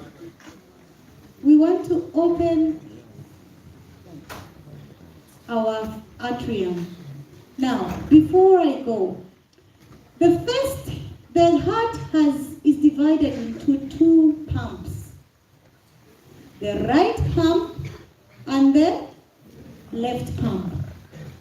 Each pump has an atrium, which is a receiving chamber, and a ventricle, which is a chamber that pumps blood out of the heart. Is that clear? So the right pump has the right atrium and the right ventricle. The left pump has the left atrium and left ventricle. Is that clear? The atrium are separated from the ventricles by a septum that we are going to call the atrioventricular septum. Every time you hear the word septum, just know that we're talking about the structure that divides. Is that clear? Yes. So I'm going to start by talking about the right pump.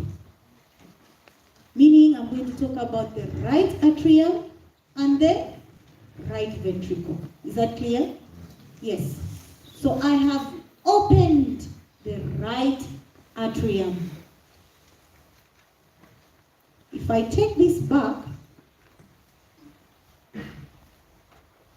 this is our right atrium. Now, every atrium has an extension, an out pocket. And these out pockets of atria are called auricles. When we were growing up, those hearts we used to draw, I don't know whether it was in biology or in science, we used to say that the right auricle is equal to the right atrium, right? It is wrong. An auricle is a component of an atrium. Is that clear? It is an out pocket of an atrium. So because we have two atrium, the right atrium and the left atrium, both have out pockets. The out pocket of the right atrium is known as the right auricle. That of the left atrium is known as the left auricle. Auricle means ear, like this one, the pinna of the ear. Even these, when you look at the shapes of the auricles, they too look like ears. That's the name auricle. It's like the heart has two ears, right ear and the left ear. Is that clear? Yes. So the right ear or the right auricle is bigger compared to the left auricle. This is the right auricle. Look at the left auricle.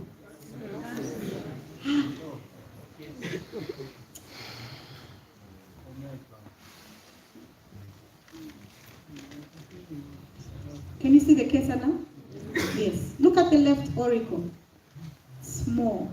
Look at the right auricle. It's big. Okay? Now, we are now opening the right atrium. So this is the right atrium. The right atrium receives blood that is coming from tissues. All the blood that is coming from the upper limbs and the head and neck region is coming in via the superior vena cava. Can you see that? And it's opening into the right atrium. All the blood that is coming from the abdomen, coming from the lower limbs, is coming in through the inferior vena cava. Can you see this blue structure here? Also emptying into the right atrium. And all the blood that is coming from the heart, where are you, madam? From the heart, it's coming in through the coronary sinus. So that is the opening of the coronary sinus. And already from here, you can see that at the openings of the coronary sinus and that of the inferior cava, they have little valves, just little valves, very little, very minute. And you can see them here, isn't it? Clear? But that of the superior vena cava is not guarded by any form of a valve. So that blood is now in the right atrium. When you were a fetus, there used to be a connection between the right atrium and the left atrium. One day we are going to do fetal circulation. And once you are born, that connection between the right atrium and the left atrium is closed. The initial opening was called the foramen ovale. After it closes, that evidence that there used to be an opening is now by a depression in the wall between the right atrium and the left atrium. And this wall, we are going to call it the interatrial septum. So on the interatrial septum is a depression, which we are calling the fossa ovale. Are you twins? Yes. Hey.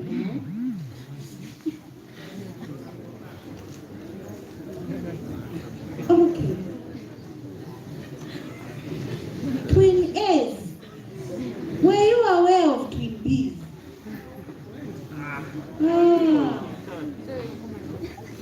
Know each other. Hi. Okay. Okay, so that is the fossa, the word fossa. Remember, we defined the word fossa, isn't it? Yes. So we are not saying that this one is on a bone. The fossa we talked about was on a bone, isn't it? Mm. Yeah, but this one is in the interatrial septum. Hi. What does it tell us? It tells us that there used to be a foramen ovale. Okay. Now it's called the fossa ovalis. It used to be a foramen ovale. Now it's called a fossa ovalis. Is that clear? Yes. When you look at the walls of the right atrium, they are smooth, with an exception of the wall of the right auricle. If you look at this, this is the wall of the auricle, and all that we have done is we have reflected it so that we can see the inside of the right atrium. Is that clear? And already you can see that this wall is rough. Can you see these structures? I'm going to call these rough structures as the pectinate muscles.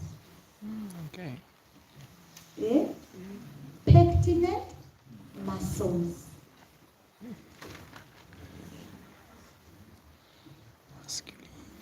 Okay, it's not Dr. Mutemwa.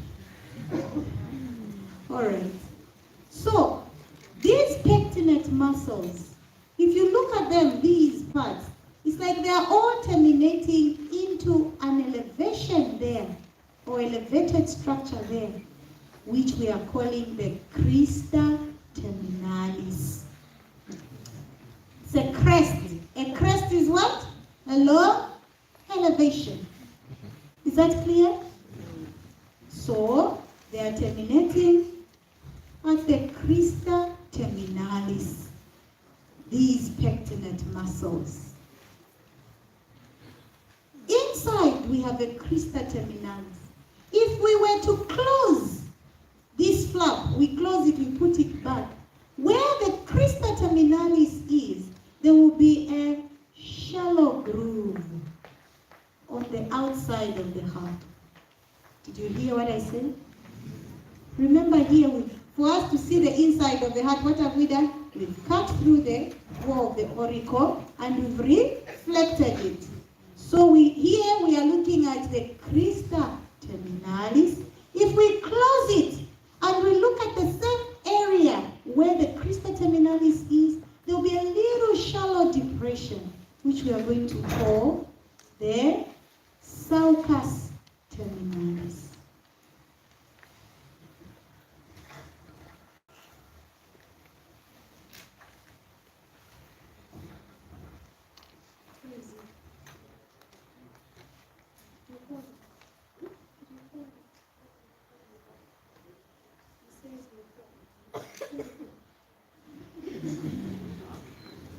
So you guys, I hope you have heard what I've said. Eh?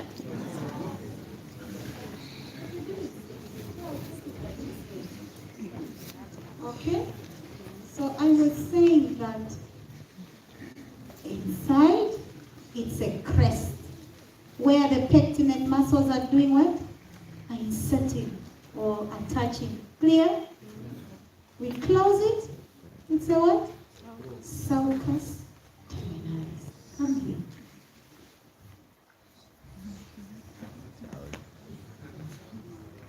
Okay, turn around.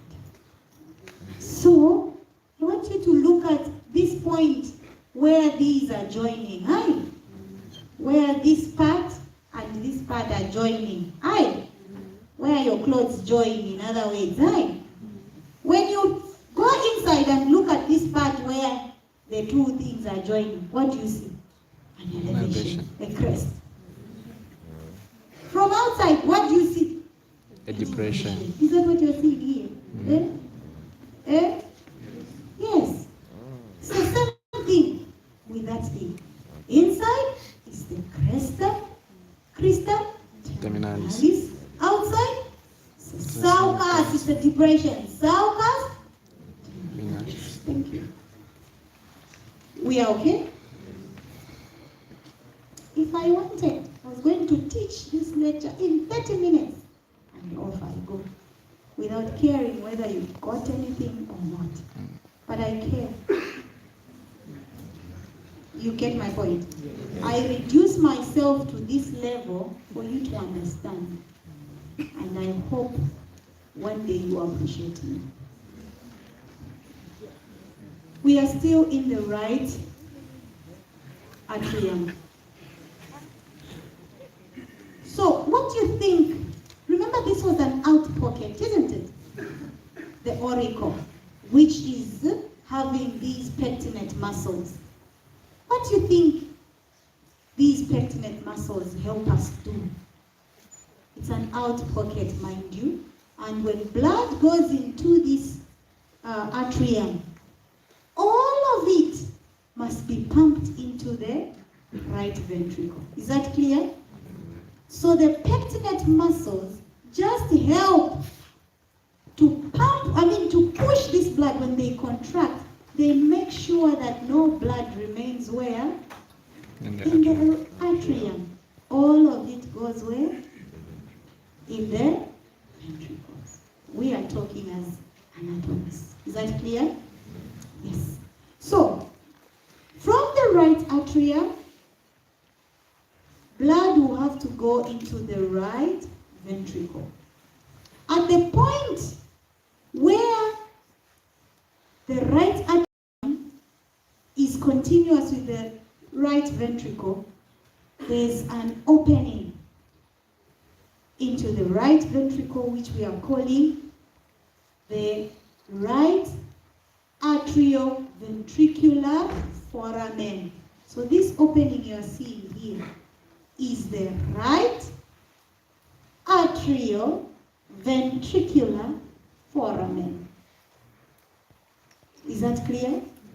And this right atrioventricular foramen is guarded by a valve. And this valve is what we are calling the right atrioventricular valve, also known as the tricuspid valve.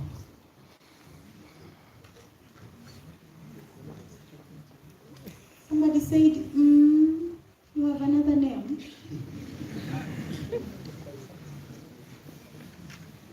Is that clear, guys? Hey. Your phones have become mirrors where you are now seeing your beauty. Listen, okay? Listen, okay? Yeah. We have now opened the right ventricle. I've closed the right atrium. Is everything okay with the right atrium? Maybe before I leave the right atrium. In the crista terminalis,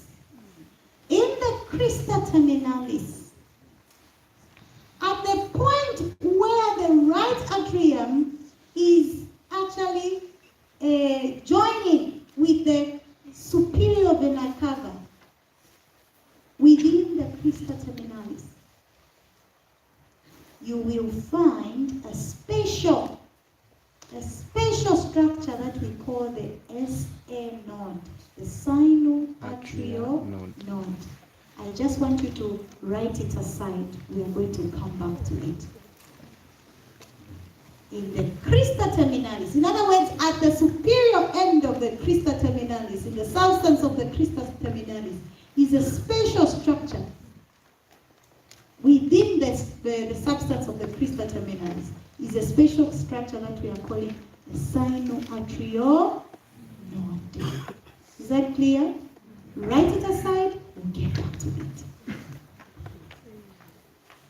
We are now in the right ventricle. We are now in the right ventricle. Look at the walls of the right ventricle. This opening, what did we call it? Right atrioventricular foramen.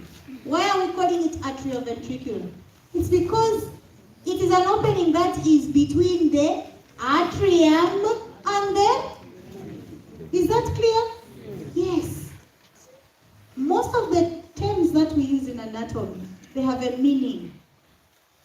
So when I say label, I want it to be easy for you to label, because you know which side of the heart we are in. And you know that this opening is between the right atrium and the right ventricle. Therefore, the opening will be right atrioventricular foramen, which we say is guarded by this valve. Already this valve, which we call the tricuspid valve, or the right atrioventricular valve. This is called a tricuspid valve because these valves, when you look at them, they have these broad areas which we are calling cusps. What are we calling them? Cusps. And these cusps, there are three. That's why we are calling it a tricuspid valve. The cusps are named as follows. We've got the anterior cusp, we've got a septal cusp. Septal cusp, it is closer to the interventricular septum, not atrioventricular septum. Is that clear? So that is the septal cusp. And then there's also another cusp, which we call the posterior. Yeah. This is a septal cusp. Then there's a posterior cusp.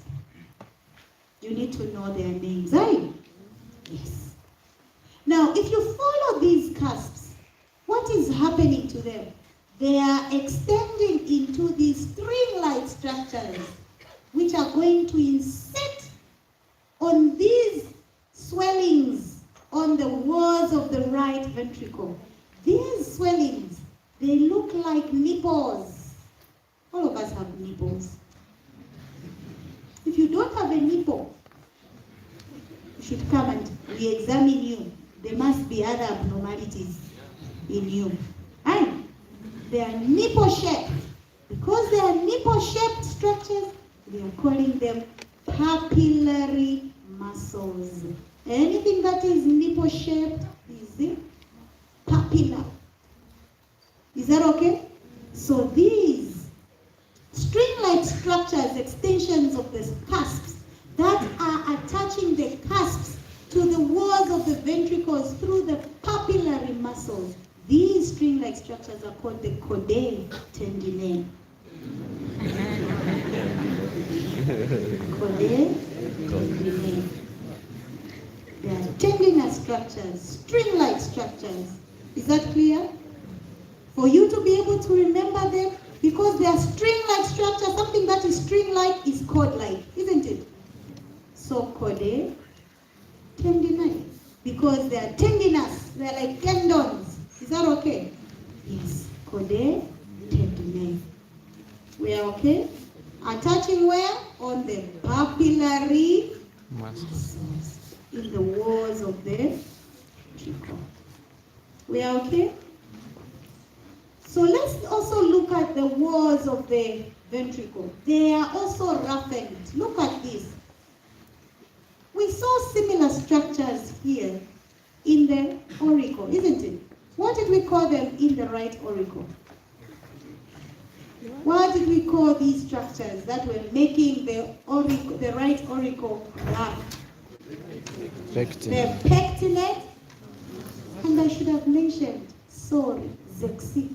These pectinate muscles, they've been named because they usually appear like, that's what we say, but I usually don't see it. Anyway, they look like the teeth of a comb.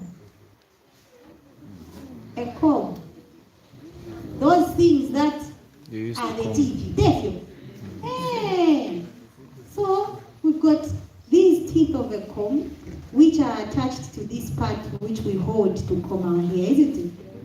So they also say that these appear like teeth of a comb, and because of that, they've called them the pectinate muscles. Okay. Now, in the ventricle, the right ventricle, we are seeing similar roughened structures which don't appear like teeth of a comb this time. So these structures, we're not going to call them pectinate muscles, but we are calling them the trabecular canal.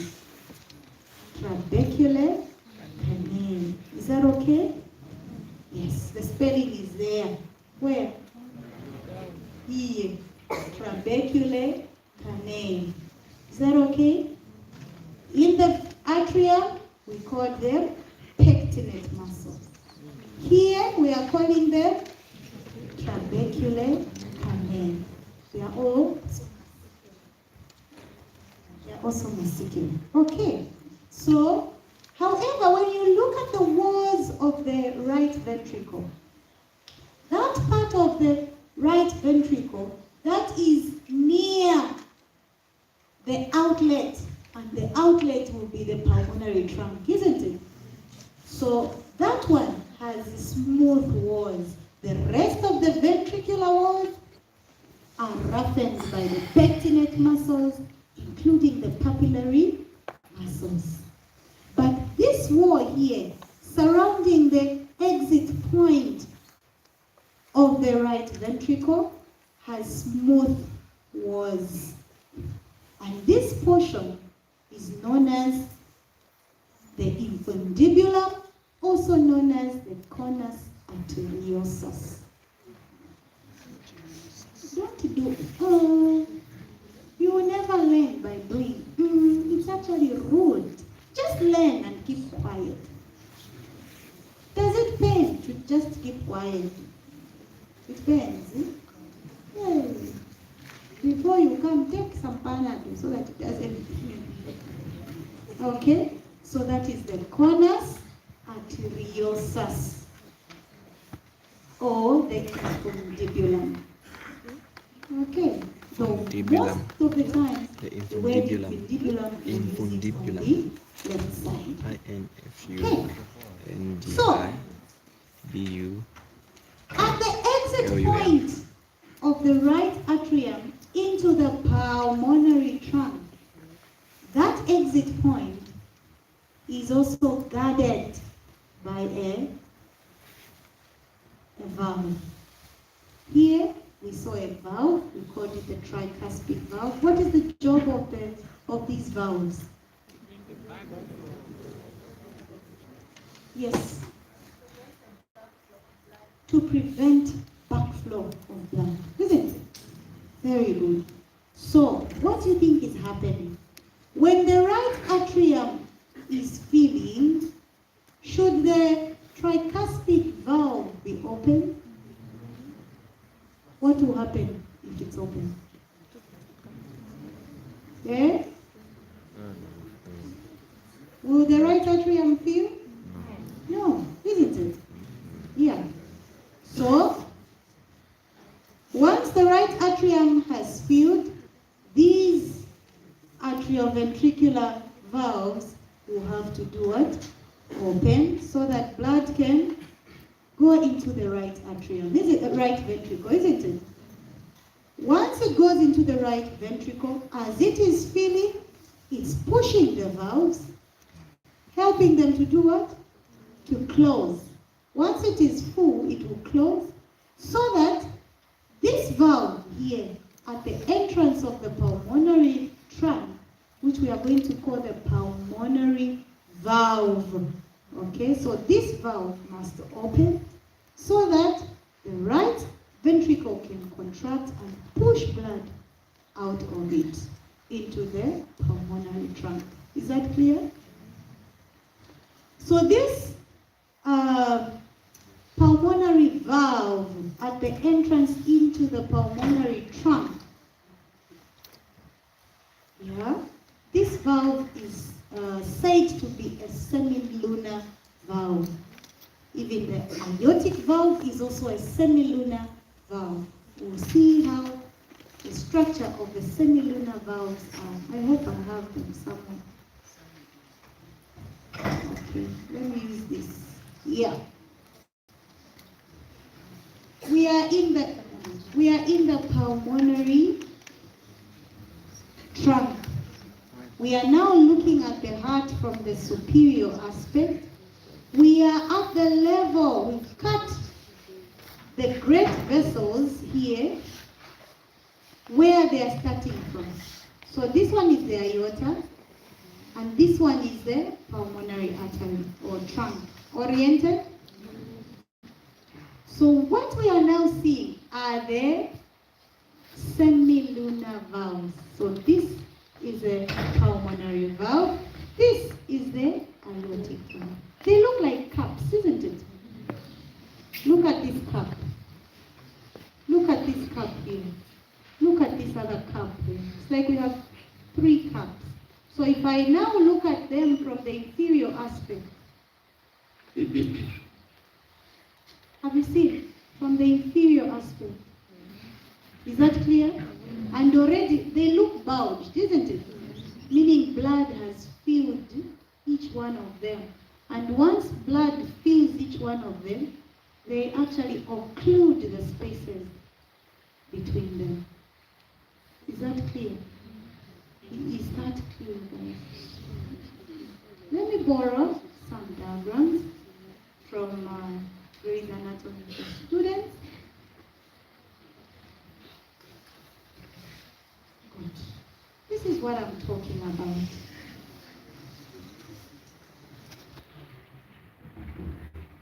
So this is our pulmonary valve. Okay? This is how they look. They look like how many cups? 3. 3. And each of these cups, this space that is bounded by these same cups, this one, is known as the sinus. That's why here they've been named as pulmonary sinus, meaning for the aortic valve, they'll be called aortic sinus. Is that clear? Yes. So I have a sinus there, a sinus there, and a sinus there. So when blood is passing through the valve, or as it is passing through to go to the pulmonary trunk, it is collapsing these caps. Okay? Pressure is going to make them collapse.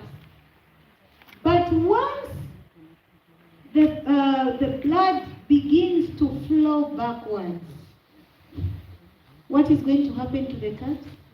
They will become filled, including the gap between them. Look at that gap between them. It's now the heart is at the bottom, going up. So that is how the semi-lunar valves operate. Is that clear? Yes. And I want you to know their structure. Have you seen this part? The middle part here is thickened into a nodule. So there's a nodule, and nodule there. Did it answer that? So each of the caps is named also. For the pulmonary valve, we have the left cusp, right cusp, and the anterior cusp. Left, right, and anterior cusp. When we talked about the tricuspid cusp, what did we call them? Mucus tongue. Should be telling you. Can you see the out pocket? What did we call it again? The left auricle. It's small. But look at the inside. What are we going to call these? What are we calling them? The pectinal. How many pulmonary veins are bringing blood to the left atrium? So there are usually 2 right pulmonary veins and 2 left pulmonary veins. So how many pulmonary veins by the end of the day? 4. But we are different. Some people may only have 2. You understand why, right? When you do embryology of the heart. All right. So we are from the left atrium, we have an opening into the left atrium, left ventricle. What are we going to call that opening? What are we going to call it? What did we call the right one? Right atrial ventricular foramen. So what are we going to call the left one? The left atrial ventricular foramen. Okay? It too is guarded by a valve. This valve is known as bicuspid. the left atrial ventricular valve, also known as mitral valve, or the bicuspid valve. From now onwards, can you put aside the bicuspid? Call it the mitral valve. Is that okay? So I'll be calling it the mitral valve. So that's the mitral valve. Again, the mitral valve has a similar structure with the tricuspid valve, except that this one only has how many cusps? 2. And when you look at these cusps, they too are continuous with the chordae tendineae. Where do you think the chordae tendineae are attaching? On the papillary muscles. Is that clear? So we are now in the left ventricle. We are together? Yes. And then, again, when you look at the walls of the left ventricle, they too are roughened by the trabecular canal. trabecular canal. Is that clear? And then, from the left ventricle, blood will have to exit the left ventricle via the aorta. So the opening of the aorta, I'm sure you can see three things peeping there. Can you see them? That is the aortic valve. It too is a semilunar valve. Is that clear? Any questions? So once you don't get the explanation on the right side of the heart, it will be very difficult to get it from the left side of the heart. Because everything that we have talked about was actually explained in the right side of the heart. I saw a hand. Yes? Are the volumes of the atrium and ventricle of the same? Okay. So he's asking, are the volumes in terms of the right ventricle and the left ventricle? You meant just ventricles? Ventricles and atrium. Remember that the blood that is coming from the atria is the same one that is going to go to the ventricles, isn't it? So by the end of the day, the volumes are similar. Is that clear? Yes. Because what is being received by the atria is going to be received by the ventricles. Okay. And in a normal physiology and anatomy, we don't even expect blood to flow backwards. Once it goes into the right ventricle or the left ventricle, it must be in the left ventricle until it is pumped out. Okay? Yes, there was a hand somewhere. Madam, you explained about how the semilunar valves they operate. What about the bicuspid and the tricuspid? Since they are attached to the trabecular canal, how do they? Okay. So remember, I was saying that as the blood fills in here, when the levels are going up, they'll start pushing these cusps towards each other. Is that clear? At the same time, even the contraction of the left ventricle or the ventricles, they are also going to help tighten these cusps so that blood does not flow backwards. That you are going to learn it more in physiology. Okay, so the rising of the levels of blood help push the cusps upwards. At the same time, as the walls of the ventricles contract, they too, remember that these are attached to the walls, so they will help in the bringing together of the cusps. Is that okay? Yeah. All right. So that was the inside of the heart. So let's now look at the histology. But before I look at the histology of the heart, yes, before I look at the histology of the heart, you can start and stretch. You are allowed. I'll give you 2 minutes to stand up and stretch. Turns into a 3-hour lecture. Time to stretch? You can hold the phone for me.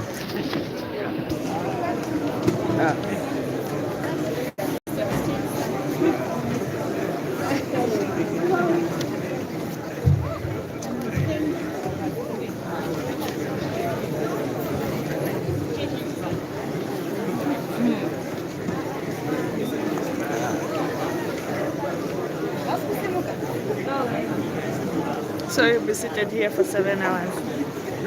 I don't think so. And I'm not streaming for the next class.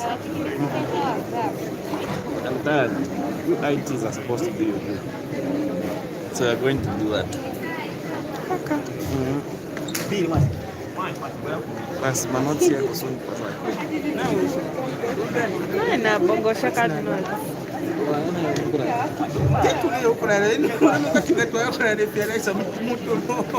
Where don't tap the windows are shut. Everyone is liberating heat.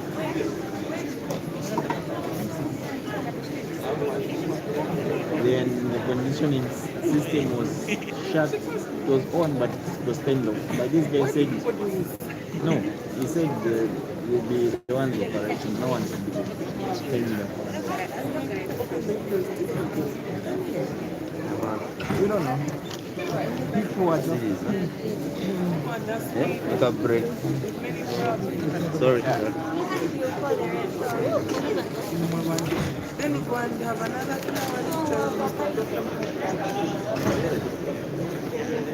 They like it. We're hoping he doesn't come.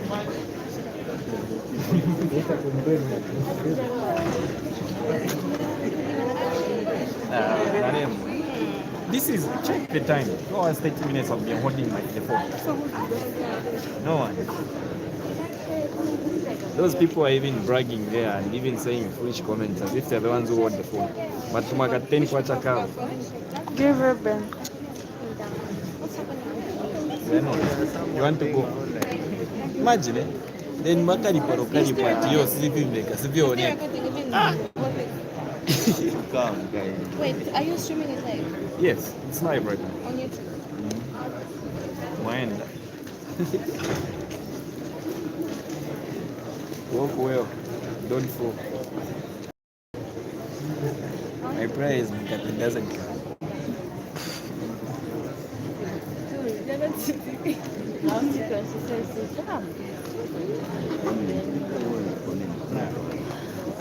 Stars, man.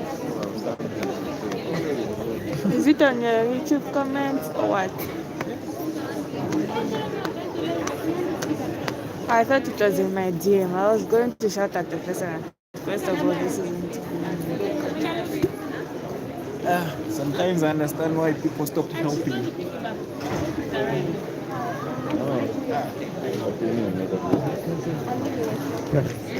Just come. Say your prayers. Is it? Yes. Yeah, it's better than I cut this leaf. I don't think she's going to continue. Cut it. I doubt if she's going to continue. She'll continue. Anyway, she has taught the most important. So we end here. But she has taught. Yeah, too much.